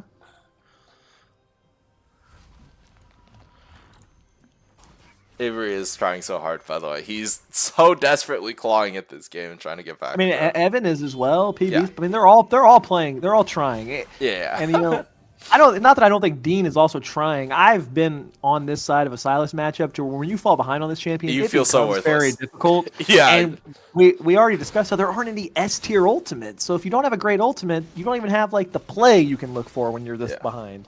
Like, but I will say, you know, he started that fight with the Jarvan ult and forced Stav's flash. Yeah. And that allowed Stav to then fall down to Avery or to the Veigar later in the fight. So he is still finding some kind of value. Yeah, absolutely. Definitely still a little rough, but still able to. I don't think Stav has been positioning super well in these fights, if I'm going to be completely honest. Has been getting punished quite a bit by Avery and the Veigar. So I'd like to see them keep exploiting that, but I think Fujer is still trying to keep this game afloat for them.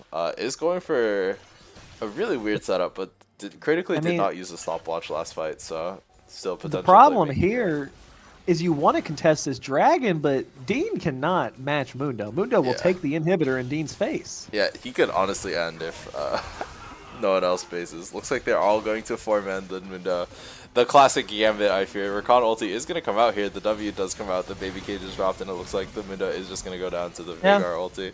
But you're giving their dragon here.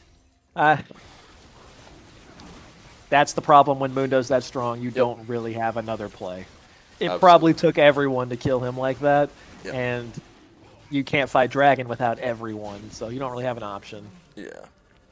Definitely a very rough game. The Mundo pick is like Thanos in this draft by fear.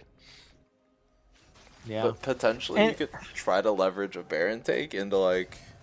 And you're right, Mundo's Thanos into this draft, but that's the problem is you picked Mundo like second or third. So like red side still had 3 picks after Mundo's locked in, and yet you picked things that kind of allow him, as you called it, to just Thanos this draft. You Yeah, it's like you pick Silas into it and it's like, I don't know, you're never picked gonna Vagar, you interfere. picked Silas, you picked Rakan. Like, not that support really has any answer to Mundo, but it's difficult. Yeah. I mean, Avery has been beating him in the 1v1, but I don't know if he can do that anymore. Like, the window has just kind of scaled. Like, it's really hard. Does have the ulti here from Dean here. Could potentially look for a play. W does connect. Ease forward. The ulti comes out from the Oh, wow. Ari and Dean does just manage to got dodge deleted. out. The ghost coming out from Avery. The TP coming out from Evan here. This fight looks really sloppy, but Fujer does manage to not die here. Ulti comes out. Does get stunned Burn by Evan's the baby flash. cage. Evan is able to kind of output DPS here, but it's so hard. I mean, it's just.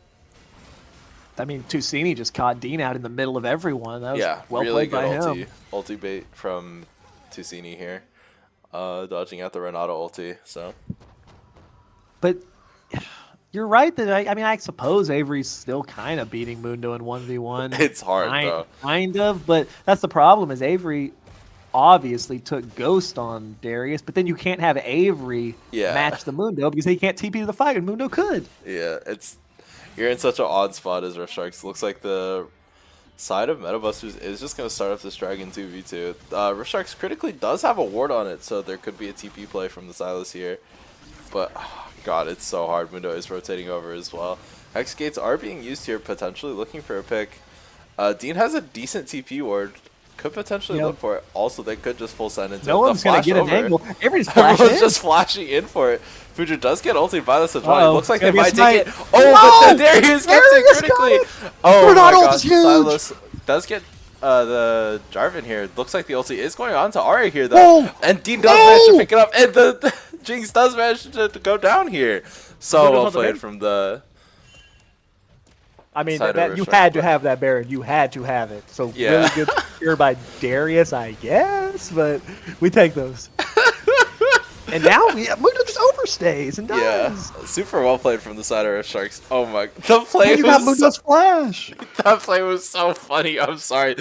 3 flashes into the pit, and then the fucking Darius secures the fucking Baron. Yeah, you know Avery's over it when he's just flashing in the fucking pit. Yeah, said, he's like, "We're I fighting don't fucking right care. now." Let's go. Really I good respect ulti from it. the Renato, but just not enough coordination from the side of Metabusters to try to secure that Baron. So they do manage to critically get the Baron. Managed to shut down everyone as well. So a huge gold swing from the side of Sharks. Look at the gold graph close up a little bit. Like they're back. Only a 3k deficit. Do manage to pick up the outer or the inner tower for mid. As Dean does manage to pick up the Starman ult, has a little more playmaking potential onto the Jinx potentially. So as Jinx has Yeah. kind of opted for a lethality build. Is this build good into this comp? I- Avery wins I'm those. not gonna act like a Jinx genius connoisseur. of Jinx builds, but I don't Fair think enough. the build is bad.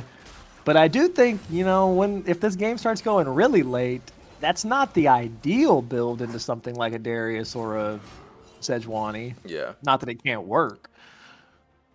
Maybe it's just like you don't want to take really long fights into the Vagar. I'm going to say that's the logic of it. As the Dragon is potentially coming up here for the side of both teams. And it looks like this for sure wants to be a fist fight for it. You know that Metabusters is on 3 dragons. You see the Mundo pushing in topside. So you kind of want someone to match this. Dean does have TP here. Could potentially look for a play or a TP flank. I have to see which he opts for. Corrin critically does not have the TP. They do have the Baron recalls. Dean is recalling early to try to really set up for this. But Mundo it's the match. same problem. Korn is just going to go top, and you have to have Dean up there because he's the only one with teleport. Yep. But Mundo can just take it in his face. Yeah, you definitely can. could be a potential angle for the Rift Sharks here mid lane. And honestly, Evan walking forward. Oh, Metabusters gets is- caught. Ooh, this could be a really good kill. Evan is Evan's walking just dead forward here. though. The ulti, the stopwatch does manage to come out. Could potentially be a really good bait. Avery the is stopwatch critically was onto huge. the backline. Future is dropping super low. Both of them are super low. Tusini does Future's manage to alive!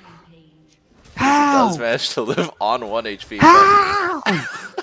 But a really good flank from the side of the Sejuani and the Darius to shut down the AD carry from this fight. That got weird because Evan got caught, but I think what Metabuster's plan there was anyway was just, we're going to play for the base if you want to go towards the dragon. And then they weren't expecting Evan to just be in such a weird gankable position, but yeah. I liked the thought they had, and you know, you lose a dragon, but you get an inhib, and now we're playing for Soul in 5 minutes, I suppose. Baron in 2, although I don't know if we'll even get to Soul because I think the problem that's about to arise is Metabuster can just start the Baron while the base waves are crashing. Mundo has teleport. It becomes difficult for Rift Sharks to even try to contest a Baron. Yeah, definitely a little tricky for the side of Rift Sharks. I don't know. That play was super weird to me. Like, Evan kind of played that fight a little weird, kept walking forward. I feel like he could have walked back a little bit more. Yeah, he also was a little slow on the Zanyas. Yeah. He didn't have Flash either, but so he has Flash for the next fight. Any fight Veigar has Flash, it becomes a lot more difficult for the side of Metabusters to actually find him. Yeah. But crucially, he doesn't have the Zanyas unless he's able to complete that full item pretty soon. Yeah. From the side of Metabusters, you have all your abilities. 2CD Flash is still down, but if the Renata is able to play Peel for the Jinx, I think it should be a done deal. A good Q from Jacob. Does manage to spot out Avery here. Corn is just pushing in top lane, and it's so hard for Sharks to match. I mean, he's That's full the build Q. Mundo with an Yeah. Iron Elixir. Like, can we see how much HP he has? Yeah, I'm on it. Almost 7k HP. By I mean, that's just crazy. That's crazy. That's awesome. Future is going bot lane here, just trying to set up these waves to try to get this Baron potentially. As it looks like the blue buff is going to go over, doing a little counter jungling, just trying to make sure Noam is still super behind. I don't think it really matters too much, but... And I mean, this game is still very winnable for the side of Rift Sharks. It's difficult, but I mean, the Veigar's fed, and let's not forget, Avery has only lost one time. He's like 16-1 on Darius. Let's check the AP real quick. In his team chat. See, that is true, but I do think Veigar gets to a point where it really doesn't matter how much you have. You're either at one shot or you're already there, but maybe he can get to some point where he really threatens a Mundo, but even with Void Staff, the Mundo just has too much health. Yeah. As Noam is here, Future is going to look for it with the Ahri, but Avery is pushing out these sideways, just making sure that they can't really end the game. Dean is here trying to match the Mundo, doesn't have TP critically. Yeah, I feel like Mundo can just run at him. Does lock him into the baby cage, but you lose this, by the way. Like, Yeah, I don't get this. He's just gonna die here, and then you can't contest Baron. it looks like they are just gonna try for Yeah, he's just dead. Those managed to burn the stopwatch though. As it looks like this might just be the end of the game. Oh, and then they find Veigar, and that's the end of the game. What a disappointing way to end this one. Yeah, just using the Mundo super well. So I like this I counter guess. pick that Mundo has. Yeah, the Mundo was a great pick, played it really well, but I don't know, Dean, if you weren't beating him 20 minutes ago in the 1v1, you're not going to beat him at 40 minutes. Ulti coming out from PB does manage to pick off Tusini here. Does manage to get one. The ulti That's a coming good out kill. From Avery. That's a good kill. Didn't get the reset though. Critically. The Jinx is here, and there's no Yeah. Evan, so I think this is just going to be The end of that's the going game. to be game 2. Yep. And you know, we're going into a game 3, and it's a close series. Like, it's 28-28. But you got to keep it a little bit closer in mid jungle. I think, to have a chance. I'm sorry. Like, I don't think Jarvan is like super OP. I think you gotta just take Future off this fucking champion, bro. Take it out back, bro. I'm sorry. He's gotten to 2 games. Let's try something new, please. Yeah, I Oh mean, my some gosh. players are just so good on certain champions. Like, he's just running the map. And I agree. I don't think Jarvan is actually that OP right now or anything. It's just a champ that you can kind of always play in competitive if Yeah. at this skill level if you're good at it. Yeah. And with absolutely. how he's running the map, you kind of just have to force him to play something else. But are they comfortable to do that? Because they apparently just have to ban Kog'Maw on Twitch. And I don't really think you want to leave Lux open, but Yeah, I don't know. you're in such a awkward draft spot from the side of Metabusters here, or not Metabusters or Sharks IMO. And we're going to have draft in 3 minutes. Rift Sharks once again has chosen to remain on the red side, Yeah, despite blue side winning both games. as we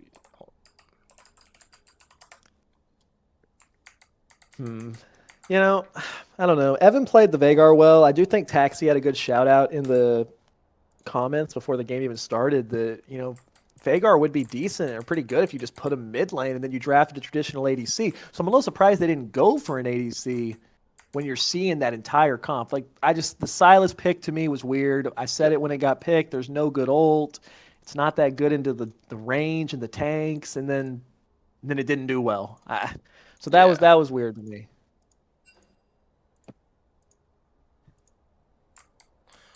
as we are waiting for draft to get started here, is it this one? No, it should be this one. But I'm not really sure what you switch up on the side of Rift Sharks after that. The first 2 games both went kind of unfortunate. Both games they've last picked mid lane with Dean and haven't gotten that much value out of it either game.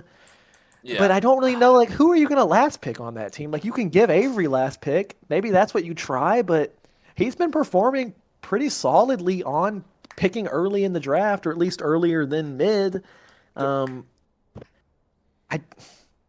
You're not giving Noam last pick. I don't think you're really last picking support or bot in these games. So maybe you keep it mid, but I just think you need to use your last pick better. Like, the Silas is just not it. I'm sorry. not a good pick there. It's not a good pick. Like, it's okay at best.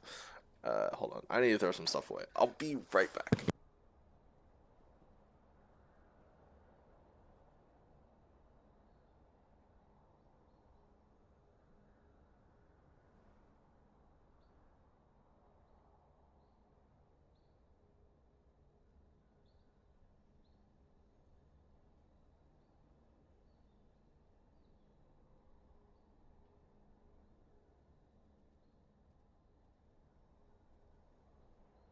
As it looks like we are into draft. Hold on. It looks like it is going to. Are we running the exact same bands back? Please, guys. I'm Come on. not getting triggered, dude. This is insane.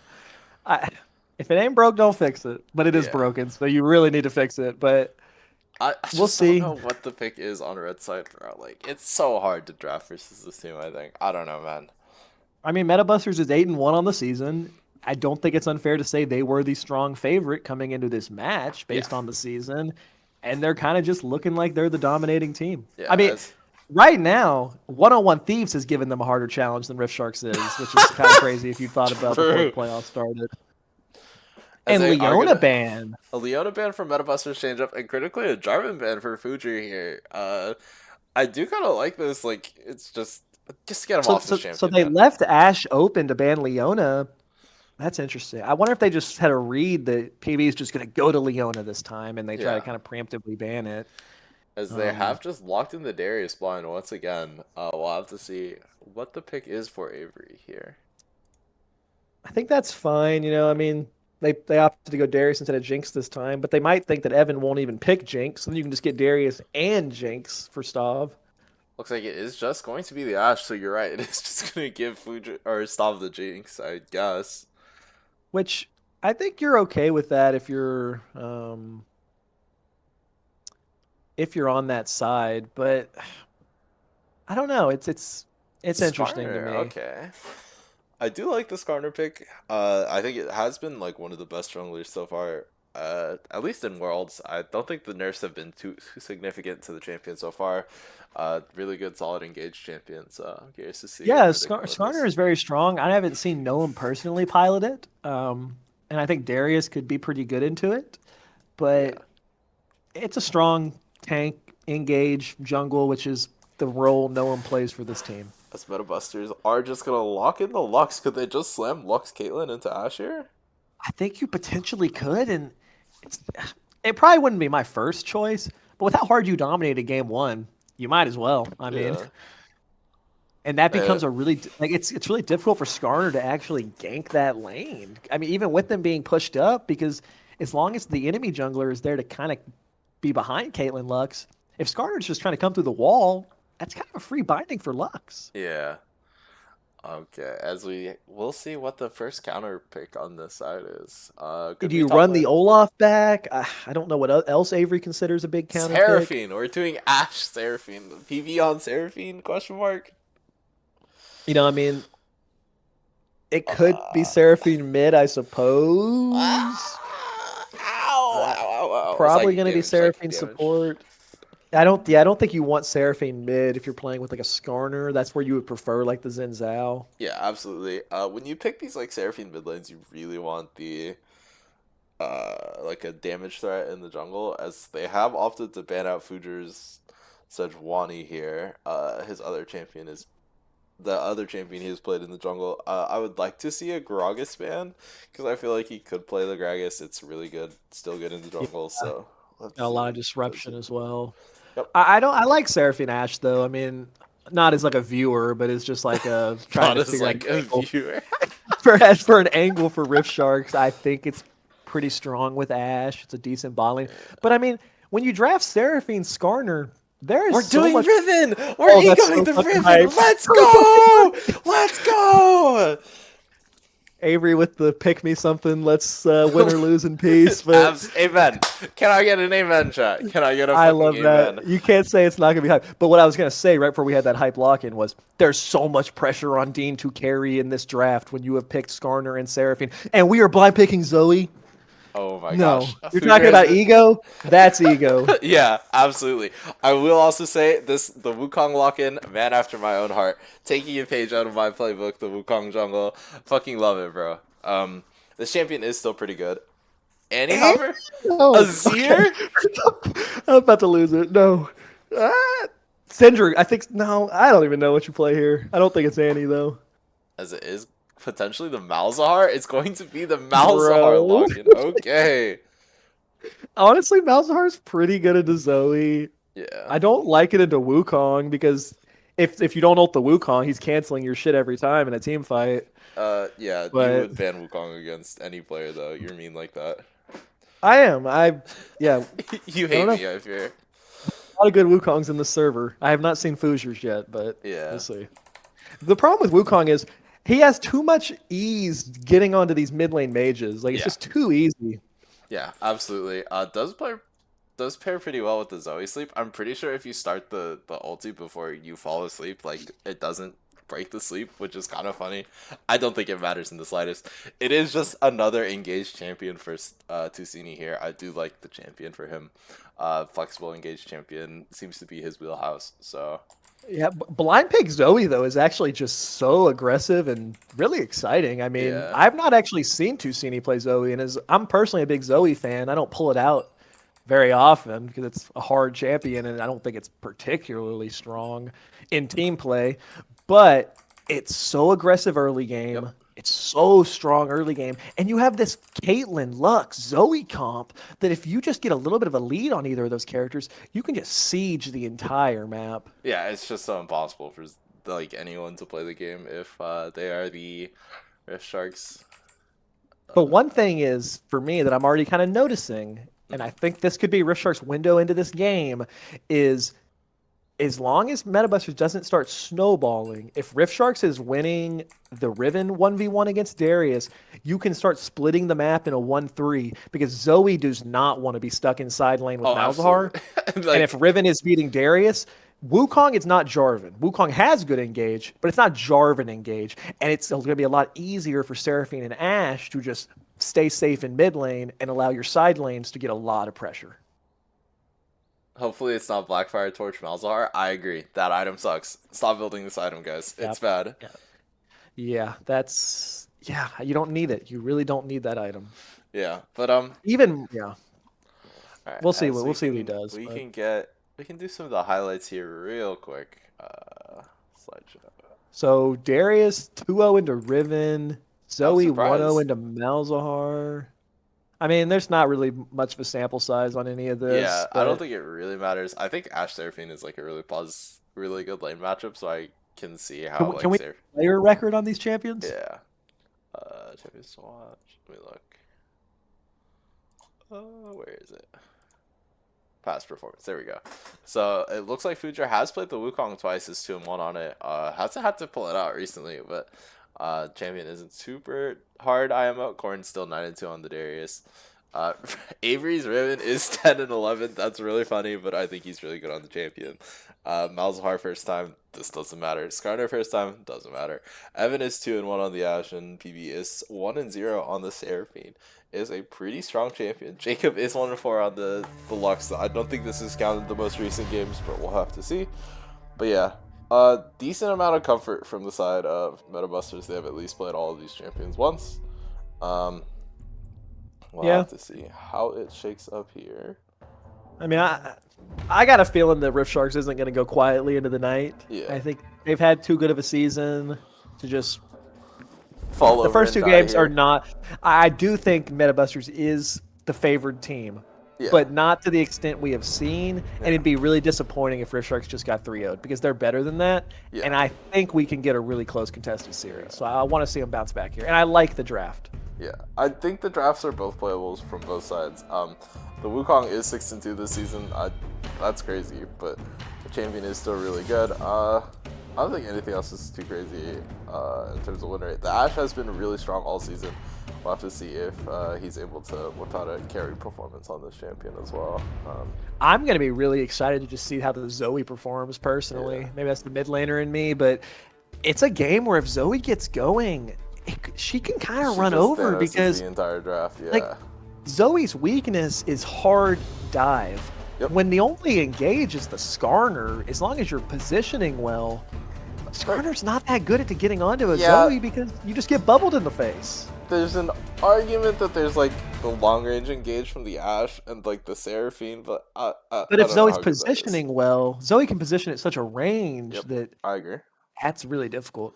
Yeah, definitely gonna have to see how Skarner pairs with the Seraphine as well. The Skarner into Seraphine ult is a really deadly combo. Like if you get like a multi-man suppress, you can just like chain it with the Seraphine ult and try to get this really good wombo combo off onto the side of Metabusters here. So definitely excited to see how this works.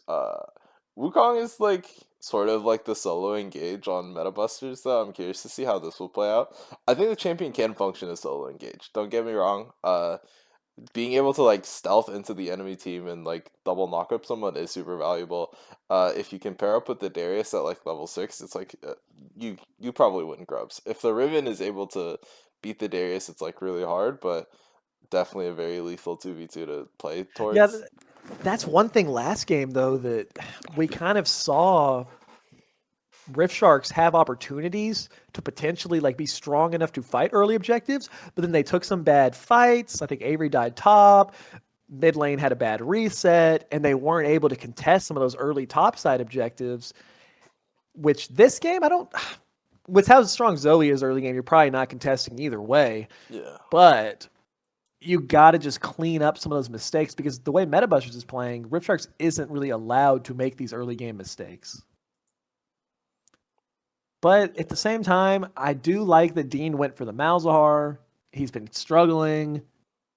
It's kind of a more simple game plan. You just farm and then you press R. And he has every target this game is an easy R. Like, Malzahar is super good at shutting down a Wukong or a Darius, so long as he doesn't accidentally press R on Wukong clone. That happens to the best of us. We won't curse him with that, but happens to the best of us, but I believe in my goat to press R on the correct champion. And you know, unlike the previous Caitlyn Lux game, Wukong is not as good of a diver as the Jarvan is. I don't personally think. Yeah, I agree. So and Ashe Seraphine's gonna be a lot harder to dive anyway. So maybe Caitlyn Lux isn't able to get as big of an advantage. Yeah. But Riven with Ignite, which he is just looking to playing the lane. I respect it honestly. As we are, so let me switch the capture on OBS real quick. Tusini also with Ignite, which I mean, if you're picking Zoe, I respect it, but no teleports on the side of Metabusters. So if we get to that later game 1-3-1ing, like I was kind of describing, that becomes even easier when they don't have any teleports. Yep. As we are getting into the game. Oh, Evan's gonna get in so much trouble, by the way, guys. Like, the Chinese mom will come out and slaughter Evan if the game goes too long, so that boy might get grounded for Oh, a is month. that true? Yeah. Oh. Yeah. So, we'll have to pray for Evan as he potentially goes to game 5. That's the goal, at least, right? Like, bro might get in trouble, but as long as we get good scrims on content. Why'd we schedule this on a school night, guys? Yeah, true. Why'd we schedule this on a school night? At 8 p.m. It's Sunday. Yeah, You guys I can't fear do we stuff might during the be day? Evan's ops, bro. As it looks like Korn has taken Aftershock on Darius? This cannot be correct. Wait, Ooh. I'm not gonna even. I don't know. There's no way that's right, but Yeah, if I'm Rift Sharks, I'm not letting them remake, by the way. Fuck that. It's a little devious, but I would say I would not let them do that. Is that for Vid Tech? God, I hope not. I feel like Riven should win this matchup, no? I don't know. I honestly don't know. But Avery is very good at Riven, so I'm just excited to see it. Yeah. As it looks like PB and Evan are looking for a Bush Cheese, potentially. Ooh, good W. Does manage to hit them. Good trade. The Q coming out from the Caitlyn does manage to get a good chunk back in response. Yeah, and we talked about after the first game, we didn't love seeing PB on an Enchanter. But unlike the Nami, Seraphine's an Enchanter that has a game-winning possibility if you get a good ultimate. So definitely good. You're run still potential. giving. Oh, Dean's in trouble here. If he gets hit by the bubble, he's dead. Oh, okay. does manage to dodge it out. The Q does manage to Might still just be dead. Good flash. Oh, the level up. Oh, the level up does bail him out here, but definitely really rough from the Malzahar. Does get his flash burn, so did not skill his W in time. Very unlucky. It's a little unlucky, but at the same time, at least, he's going to be able to TP back. He'll be able to get all that farm. Tusini using both summoners, not getting a kill. Kind of locked in lane right now. You need to see potentially maybe Gnome can get there. Yeah. Definitely hard to gank a Malzahar pre-6, though. That is true. That is very true. But I mean, flash, really, though, critically. Tusini played that well. He just missed the bubble. That was a first blood waiting to happen. Yeah, Fujer is looking for an aggressive invade on Gnome. Wukong is able to invade pretty well. Does have a lot of good fighting potential. Yep, and when you have something like the Zoe here, that bubble, sleep does that's connect. huge. The flash comes out from Gnome, but I don't know if he's able to live here. The Wukong is here. Does manage to hit the W and is going to give first blood over to the Wukong here. Super good invade from Fujer, knowing you have the Prowl. The Riven is here. Does want to go for this. Does dash into does dodge the sleep. Doesn't manage to pick up the kill. Oh, it does flash for it. But it does give Tusini the kill. First blood. Or getting a kill in response at least to the first blood. Yeah, it's pretty messy. I mean, you get a kill back, but a really good use of the Zoe to kind of follow his jungler's invade. And that's the power of Zoe in those jungle fights. Her bubble gets such an extended range when you get to throw through those walls. As he does manage to flash in. Does take all this damage from this Malzahar combo though, so Riven does want that kill though. Like he still manages to get this entire wave, so you definitely take Avery this getting kill. that kill was big. Yeah. Another bubble coming out from the Zoe, but it's just ticking down from the minions. Yeah. Definitely a very close mid lane matchup here. Now, we need to make sure Dean's able to get this wave shoved in, but Gnome's kind of hovering coming him. out. Jacob is getting autoed by the Ashe. Evan's going forward here. Super low. Barrier coming out, but the Caitlyn is just able to do too much damage and does manage to pick him up in response. Yeah. Kind of just ignoring Stav there. And as Fujer is here on the mid lane. Could potentially shut down Dean here. No, it is bot lane once again, but I don't think there's a play here. Yeah. I mean, Ashe has pretty good damage early game, but it's not like a ton of damage early game. So he kind of just overextended, thinking he could maybe finish off Jacob while he was just getting free hit by Stav on the Caitlyn. Yeah. Yeah. And what's insane is that Tusini is just now getting to get his first back off. Was able to kind of push his wave back up. Yeah. Yeah, that's huge. Avery does have a huge CS lead in the top lane though. Is really utilizing this Riven counter pick pretty well. The hook coming out from the Darius. Oh, but Avery's dropping so low. No. It's just You gonna just give the jinxed kill the too. fuck out of that man. Yeah, I guess. My bad, Avery. That's crazy. Okay, it's getting dangerous. It's not done. It's getting dangerous. We Oh, knew the absolutely. early game on the side of Metabusters was going to be stronger. Rift Sharks needs to just take a deep breath, calm it down a little bit, and just if you can get to that 1-3-1ing in the mid to late game It's without playable. being super far behind, it's very, very playable. The bear is going to come out from the Zoe. Does have the ulti. Is looking Just trade has the super level 6 aggressively. advantage, and that's a kill. Yeah, good sleep from Tusini and does just manage to pick up the kill here. Is here on the dragon, just starting this on vision as well. Wukong is just going to path up for the grubs, taking the trade here instead. The MVP wants his championship. I mean, he's just kind of True. bodying mid lane this whole series. Yeah, brother is like, it's my turn. I'm locked in, bro. Bro is tired of getting countered by Guru, so. And I think it's fair to say that's why, I said maybe it's surprising that 101 Thieves actually kind of gave them a tougher contest than Rift Sharks has. But it's because Taxi was the one going against him, and Taxi was kind of able to match him in that one. Yeah, absolutely. Looks like the E is coming out from PvE here. But how much is here? And I mean, now he's just bullying Gnome in the jungle. Yeah, not much you can really do. Future is on the grubs here already. Another Oh my clean god, he hit bubble another coming out sleep. from Zoe. Is looking to block it and just deletes his health bar. It's so gross. I love watching good Zoe gameplay. Yeah, it's crazy. Evan's trying to play so aggressively here. He needs something in the spot lane, but I just don't know if he can find it. Dean does have ultimate now, but the problem is Zoe with wins now, doesn't he? Yeah, with Dean being behind, even if Skarner shows up, Yeah. you don't have that much damage to kill the Zoe. As that Q comes Oh, out. Caitlyn. Oh, flash forward by Stav. Doesn't manage to get the kill. Yeah. Dean is Okay, taking well a now risk. you have no flash on your Caitlyn. Maybe that's punishable. Yeah, Skarner is looking to path bot here. Potentially has a play with the ultimate as well. Dean doesn't manage to finish his base. Does have the ultimate, but It's just difficult because, Dean is so locked in this lane that he's not really able to make any kind of roam plays. he coming out from home here. Ooh, good pin on Jacob good here. play. Does manage to pick up the kill.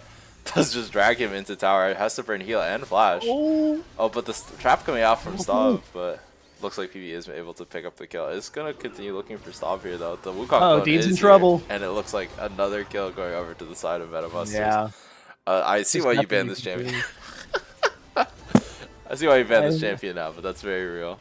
Oh, ulti Yeah. coming out. Frame perfect Oh. cleanse, by the way, from Stav. He's locked. He's sitting up. True, that boy is sitting up in his gamer chair. Is here.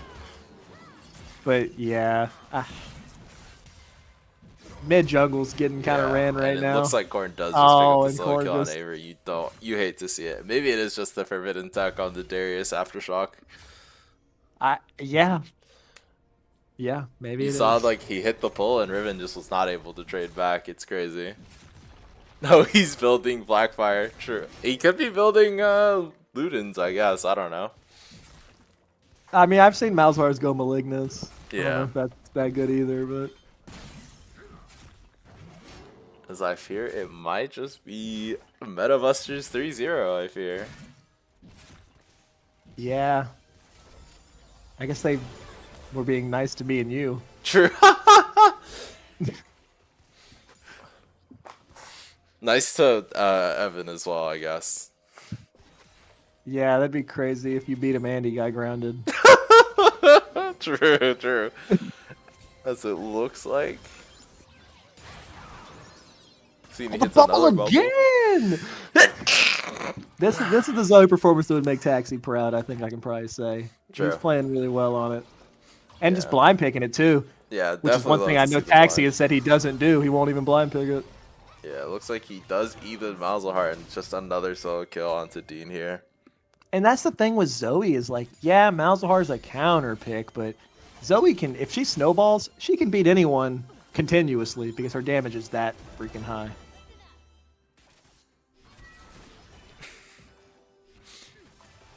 Yeah. As Gnome is potentially pathing up for a top gank. Zoe is kind of overpushed here, but I don't know what more he can really do here. I mean, nothing. Yeah. Zoe It's just a gets little to rough. lane king. Zoe gets to lane kingdom, and you can't even gank her at this point because she's just so strong. Yeah. As the Wukong does have the Triforce completed. Oh, we got a Dean TP is behind by TPing. The Malzahar. ulti I is do like here. this. Does manage to pick one up. And it looks like Stav should just die here. Ulti coming out does not hit the... Okay. Could be a kill onto the... Oh, Corn. Corn No. does manage to outplay it though. Does get the 5 stacks with the Aftershock. Although Tower doesn't finish him. Hey, Hey, yo. I- Bro Cook. hey, The I forbidden tech. apologize for what I said before the first game. Corn's Darius is on that level apparently. He's playing it really, really well this series. Future is here. Does have the ultimate, so Evan should just die here. As it looks like. Yeah. And I Flash mean that is was a there good from Evan, that was a but- good wait, how did Dean die there? He TP'd bot, killed the one with ult, and then I didn't see how he died, but I do like the play by Malzahar to find a TP behind, but I mean it's a 6k gold lead at not even 12 minutes. Yeah. This is the biggest gold lead all series. This early. How much damage has Aftershock reduced? I'm curious as well. I feel like the Aftershock has just kind of cooked Avery. Like, I don't know, man. Can you check that? Is that possible? I can check how much damage it's done, I'm pretty sure. It's done total damage mitigated 144. Okay, no. It has not done much. Okay, never mind. We're making shit up. He's just better. He picked Aftershock to give him a chance, I guess. True. Numb critically did manage to get one of the grubs, so they won't get at least that's fisted true. by the 6 grub debuff, but That's you're very just in true. such a shit spot as the side of Rift Sharks here. Oof. Yeah, Yeah. it looks like he is going the Okay, this might be a kill on the stop. Stop does Good have to burn the cleanse. flash and the cleanse. The ulti coming out, but I don't think you get the kill. You just don't have enough damage. Tusini is just ulting forward. The sleep does manage to come out. Avery is here though. The ulti coming out. This could be a pick onto Tusini. The E coming out from the Malzahar or the Skarner, and pushed him flash in. does Oh. manage to live, and Malzahar picks up the kill. The PB is getting traded on super aggressively. Stop does manage to get into the bush. Evan does manage to pick up one. Huge play for the Huge. side of Earth Sharks here. I mean, And they're Gnome not is they're here not as well. going down without a fight. They are trying their damnedest. Yeah, Jacob does manage to hit the binding critically, but Uh-oh. Wukong is here as Wukong well. can clean this up.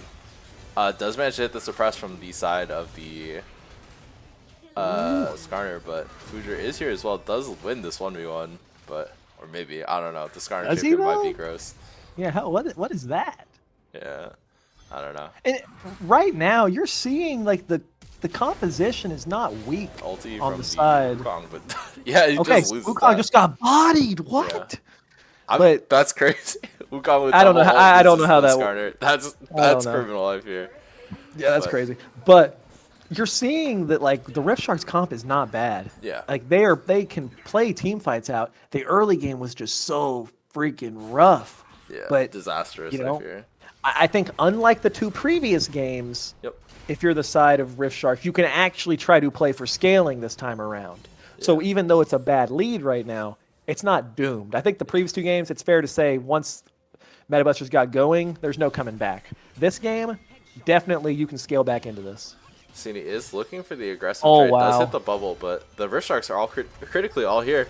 Looks like the binding does come out from Jacob here, but everyone's here. The ulti coming out, the good ulti onto Jacob does manage to hit the Lux. Ulti coming out does manage to hit big 3 Seraphine people. ult. Big Seraphine ult. Does look like the Wukong clone is going to buy him a lot of time, but Nub is getting Oh. super chunked here on the...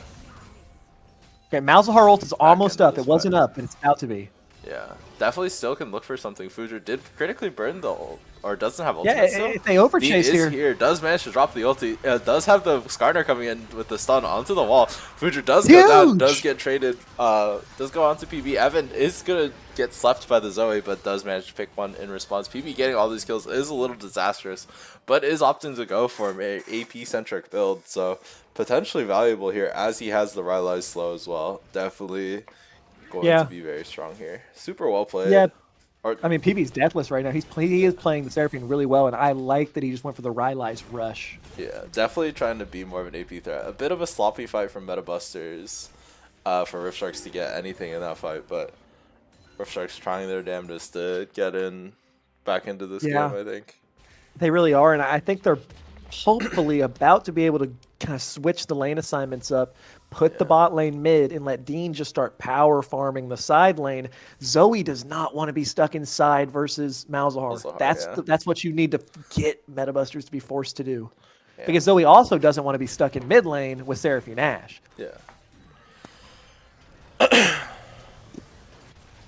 Asdom has opted for the tabbies as well, so I do. But I sort of will prefer the say- plated. Go ahead. Or go ahead. No, you go ahead. I think the plated is really good here. You just get one MR item. I don't think the Merc Treads has a lot of value. It's okay into Lux, but like having the plated versus Caitlyn and Wukong who are hitting you a lot is super valuable. Yeah, that makes a lot of sense. Yeah, I like that. I do think it's a little bit... I don't know. We talked about the 1-3-1 possibility, but with how top lane's looking right now, Darius actually one whole item up on Avery. Yeah. I don't know if or when Riven's going to start winning that 1v1, but you do kind of need that Yeah. if you're going to play the 1-3-1. Looks like they are just opting to keep the same lane assignments. They're opting to give up this Herald. I think that's correct. You just have too much damage. Everyone is here to potentially shut down Tusini, though. Does have to burn the flash. The ulti did come out. The ulti did hit, and the charm did come out, but no one pushes him critically into the tower. Okay. But the ulti does manage to come out, and it looks like he does manage to pick up the Okay. the Zoe here. Potential almost throw from the side of the Rift Sharks, but 3 ultis burned for the Zoe critically. I don't know if they can get this dragon. Fujer is still clearing his top side though, so it could be doable. Gnome does E over the wall to break the blast cone. I do like this.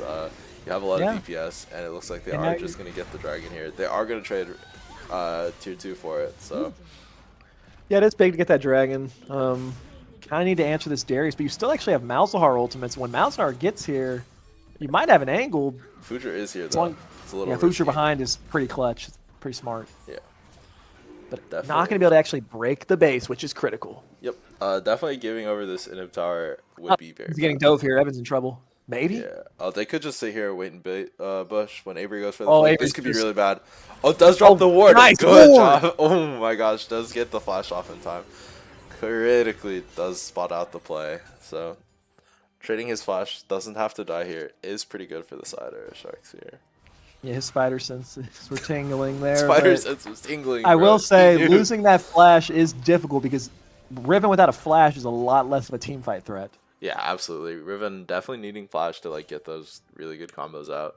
Just able to one-shot the ADC. So gonna make her team fighting with her very rough. I do like that this is a bit of a turnaround from the other games. So I feel like bot lane was the weaker side of Rift Sharks in game 1. So on this side of this time, they are playing a little stronger. Bubble did manage to come out from Tusini here, but critically PB did move out of range. So does manage to pick it up. Rift Sharks was mobilizing to try to cover the play. But the game state is sort of stalling out for the side of Metabusters. They need to keep getting these objectives in order to really stay on top of it. So Yeah. And Dean actually, he did opt for that Blackfire torch, and I'm not entirely sure. I guess he's going Rylai's for next. Yeah, he's going Rylai's second, which Ooh. I think you need Leandri's at some point, but I think you need damage. Like Blackfire Torch solo is not a real not damage. damage. item. And Rylai's is disgusting on Malzahar, but it's also not that much damage. You have enough really need utility with the Leandri's. Ashe and the Seraphine, right? Like surely we can just offer a damage item second. Yeah, that's a good point. I Maybe. think when you have Seraphine already rocking Rylai's, you probably arguably don't even need it.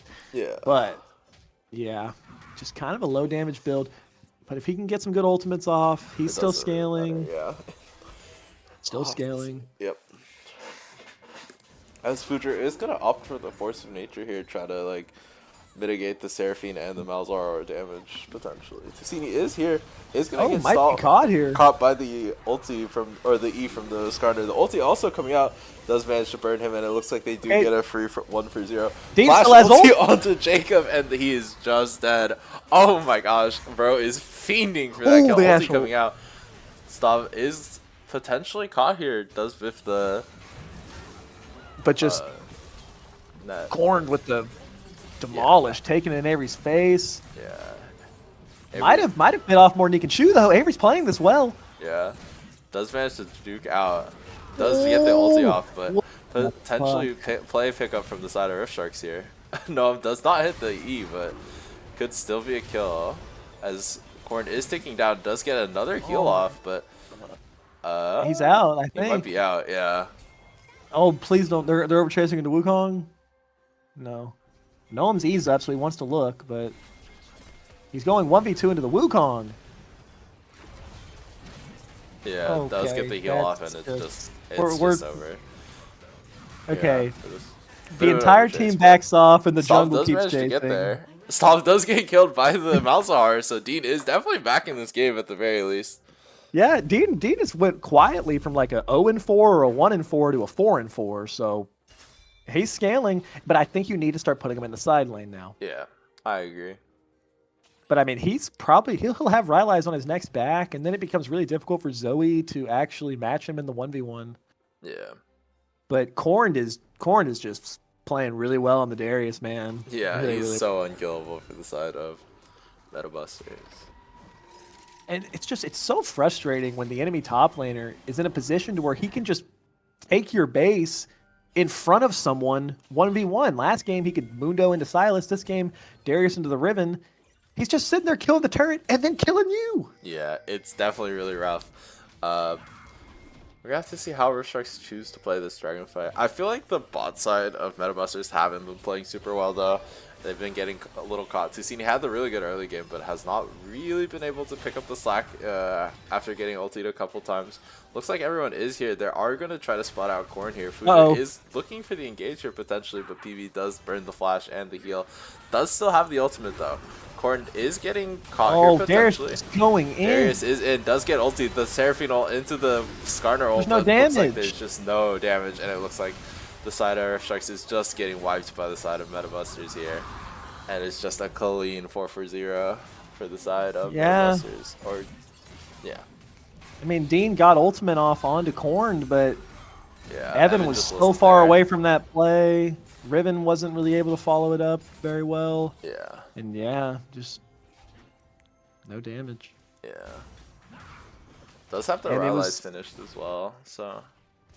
And that's just disappointing because they were kind of stalling it out pretty well. Yeah. If they were finding favorable fights, they were getting some good plays off. But I mean, Corn just showed up that time, and he's three items right now. He's playing very, very well. Doesn't manage to pick up anything though, as Rift Sharks is just going to play base defense for the next 20 minutes, I fear.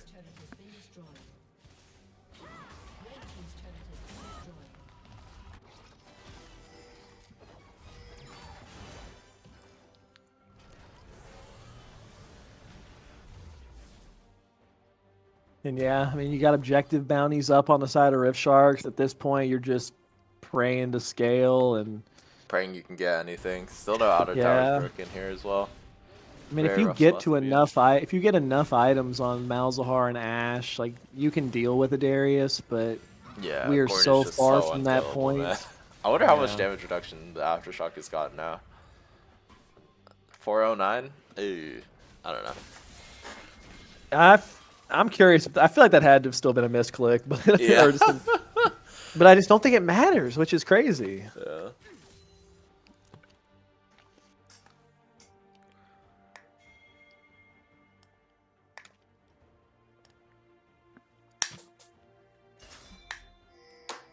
As we're waiting really just to see what the Baron fight is going to look like, honestly. I think that's like the next objective they're really going to try to play for. So yeah, Dean opted for some heal cut now, so maybe that'll help a little bit against the Darius, but you still just don't have that much damage.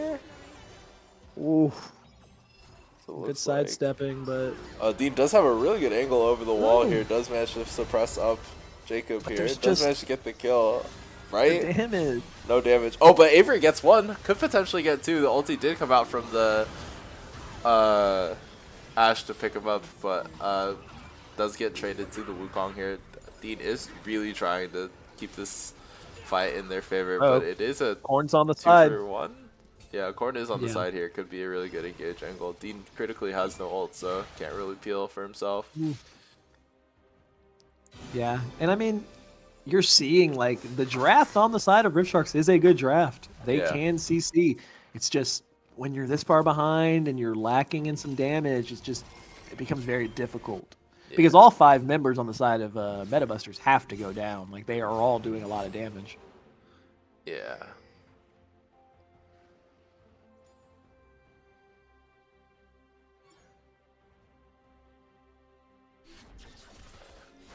Oh, sorry. Yeah, As 8. it appears, Noam is going for his Raptors here. Definitely.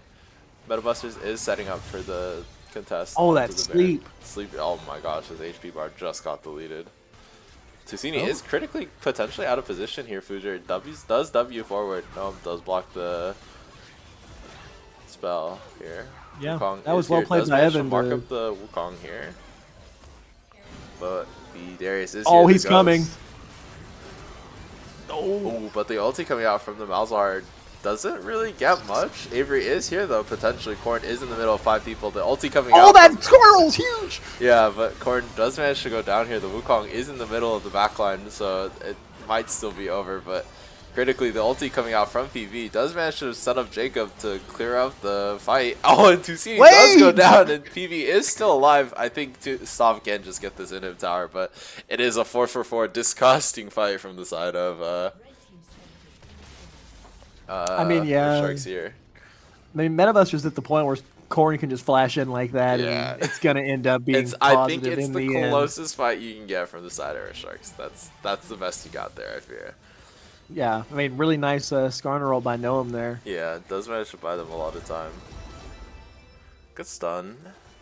You just have a really low damage composition Yeah. at this stage of the game, and you know we talked about we don't want to see Wait, Seraphine Dean mid is here because though. The slows are coming out. The root does come out. It goes 1-for-1, but Uh-oh. could be a potential kill here. Does have a shutdown onto the Seraphine though. And it looks like The he does want to Rylai's! get one back. The Rylai's value, I fear.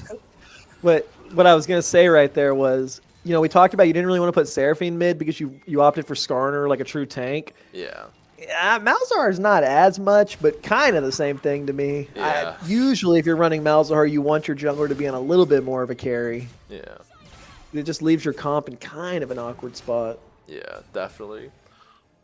But, you know, Dean is on his way to Leandries. Once that comes through, his damage, just his damage alone, starts getting a lot more value. And, you know, Ashe, if she can get to 3-4 items, the damage is there. Looks like But- Rift Sharks is just going to trade this dragon for the Baron. I guess this is like sort of the only player you have.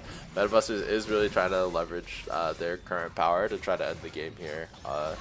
Using this Baron, potentially trying to end the Yeah. game. So Yeah, I think Baron's the right play when you're playing the comp of Metabusters. Now you just kind of walk down super minion waves and Baron them Yeah. up, and have the Caitlyn it just becomes free really fire. difficult. Yeah. Because all it takes is a sleep onto really anyone right now, and if the team's in range to follow up, it's probably a kill.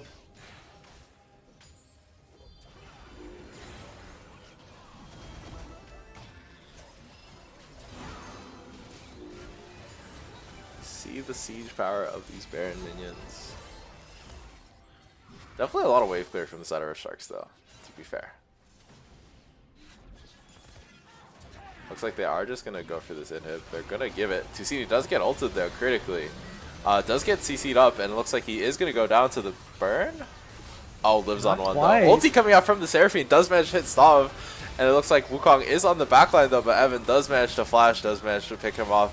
Does get the 2 kills, but critically, Korn just takes the inhib. Like, doesn't care. Same about this story every game, and he's just taking base while they're fighting. Tusini does hit the bubble. Did bait Tusini in though. Looks like Jacob does flash into the Uh-oh, wall bad and flash. another kill. Going out to the side of Rift Sharks, and now they're almost have a full ace here, so they need to get something so bad. They want some gold. There's a lot of standing gold on the map. So Maybe they're you can gonna get try. mid turret. Yeah. Maybe Corn's gonna be there. You really can't, I guess. Yeah. But I mean, hey, you killed 4. There's only a Baron left on Darius, but they broke the entire base with the Baron. So See, Fujer is a knower because he is building Hourglass 4th on Wukong. So no, you may think this Wow. is troll, but Wukong E does in fact have a 100% EP ratio, so it's not the worst idea. yeah, Bean's asking about Runans. I've seen Ashe go Runans, but I've also seen Ashe mostly building Phantom Dancer right now. Yeah, I'm not Or entirely either sure what the probably build is. viable.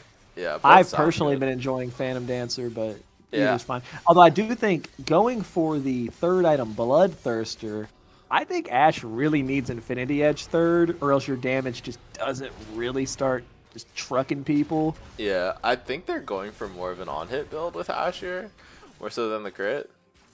Because they're at Yeah. 0% crit, are they not? No, Yeah. I think they're at a. Oh, no, they're at Is 25. Runan 0? Runan's is giving some. Yeah, Runan's gives 25 crit. It's more of an Yeah, I've on-hit personally been. I've mostly been seeing Phantom Dancer or first item Kraken into Phantom Dancer into Infinity Edge, and that 3-item spike actually does quite a bit of damage. Yeah, as it looks like the Meta Busters are just trying to truck their way through the towers. Riven is currently bot side. They just need to try to clear waves from the side of Rift Sharks here if they want a chance in this game. But good thing their champions all do that pretty well. Riven is a pretty good wave clear champion. Malzahar And this, dumps their spells and this is when this is like the best game state for Zoe. Zoe is so much better in a position where you are the team that is pushing up, you are the team that has all the vision, you are the team that the other team has to walk into the jungle, and it just allows her to just constantly be out of your range, but you're well within hers if she hits a bubble. So it looks like they are just going to start positioning into the base here. Ulti coming out onto Tusini does... Corn is right there. Does manage to pick him up here, though. Ulti coming out onto Corn. Evan is kiting, is Corn's sort of being deep. untouched here. And it looks like they are just going to pick up the Darius Corn's here. a little too deep. Yeah, and it looks like they are Can going to get back pick to up the the base? inhib, though. But critically, none of the base towers are going to go down here. Noam is looking for it, though. Ulti does manage to connect with the clone, but... I mean, yeah, they saved the turrets. Can't really ask for much better there if you're Rift Sharks. The You dragon, got is coming up, though. coming up. It's your soul, but I don't know. It's going to be hard with just the Wait, waves how long? crashing. What's the timer for it? I don't think I turned on the Bottom objective right? You see it bottom right? Yeah, I'm stupid. Above It's the 41 map, 40 seconds. Yeah. Tusini is going to be up for it, so I don't think they get anything from this huge Yeah. injection of gold, though. I mean, Definitely- honestly, if you're the side of Rift Sharks, you probably just give this dragon, Yeah. and then you wait for your inhibitors to respawn, and then at that point you're saying, all right, we're online, we're 4 or 5 definitely items trying to in go for every the one. Baron here, I think, after that. That's when most Because, I mean, Dean is on 4 items now. Like, you take all these inhibitors, but you're just, like, funneling gold and experience into the side of Rift Sharks, and if you can't actually end it, you're allowing them to catch up. I mean, Dean is 2 levels up on Tusini. Yeah, definitely rough to be the Zoe here. So, I mean, you've started to scale. I mean, you're 6K gold down, but a lot of that is, like, in the structures, the turret lead. But, I mean, every lane is farm advantage or even for Rift Sharks except jungle. Yeah. Oh, no, I'm potentially going for a play here. Nope. He barely ran out, or he might have looked to go for a little more there, but... Yeah. Yeah, I mean, at this point, you're 4 items on your carries on the side of Rift Shark, so if you can just keep finding good team fights, it's very winnable. Because Seraphine is also 3 items and is really scaled. And you saw what happened there. Darius went a little too deep, barely wasn't able to get that R reset, and just got taken down. Court And is he's full just build. Chilling in a Already bush. been full build. He's not getting any stronger. Yeah. Uh-oh. Uh-oh. It's Ooh, just I chilling. thought I was worried PB was about to get pulled over the wall. oh, Oh, oh. no. Oh, Evan does tank it critically. That was a very clutch block. Because at Oh, this no, point, might if be caught anyone here. goes Pull down, coming out from Corn here. Big Gnome's going to be okay. He's pretty tanky at this point. And your inhibitors have started to respawn. Yeah, definitely a good spot for the Rift Sharks here. You don't have to worry about the waves just ending the game for free. Yeah, it's now or never, though. I mean, the Yeah. next couple team fights are going to decide this series.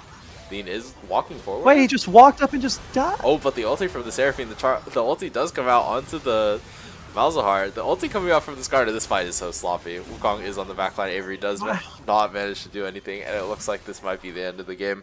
Seraphine with the ultimate. Evan has ulti, but I don't know how much the Ashe can really do here. I mean, I'm sure that was probably partly like a vision play. We can see everything, but to me, it looked like Dean just walked up mid and just kind of died there. Yeah. That's really disappointing when you've stalled the game out this far to just, maybe you still have Ash ult, you have Ash The push Flash, coming maybe you out. can do something here. As it looks like, yeah, it looks like that's just going to be the game. Well played to Meta Busters, our Season 8 champions. Yes, well played to Metabusters, a dominant. I mean, they went 8-1 on the season. Yeah, and I think Really you strong definitely, playoff. yeah, definitely our best team this season. Congratulations to Jacob also with the 3 season wins in a row. Crazy performance from him. I think MVP for this game definitely has to go to Corn here. Super well played from Yeah. Moon. Did we give a game number 2? I know we gave game 1 to Stav. Game 1 was Stav. I think game 2. I don't think we gave one to game 2. Let me look at the match history real quick. Yeah, I'm trying to Wait, remember hold what on. happened. Let me look at the draft. I can recall it from draft, I'm pretty sure.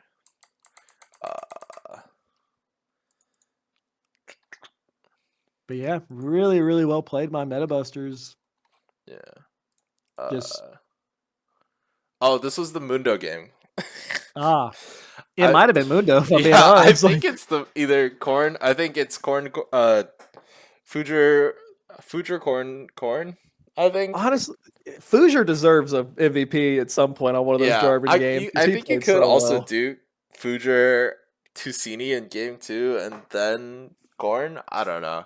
Yeah, I could go with that. They all played well. I mean, it was just a great team performance. You're really Yeah. happy if you're Metabusters. I mean, you practice all season, and then everybody loves like close, fun finals. But I Yeah. mean, if you're in the game, you've been practicing all season, building your synergy, and then you just see like great performance, and you just dominate. I mean, you're happy Yeah. with that. That's pretty awesome. Definitely well played from the side of Metabusters. Dominant 3-0. Yeah, I think we're gonna call it here though. Thank you everyone for tuning in to the stream. Definitely a fun season overall. Hope to see you guys next season. Yes, sir. See you.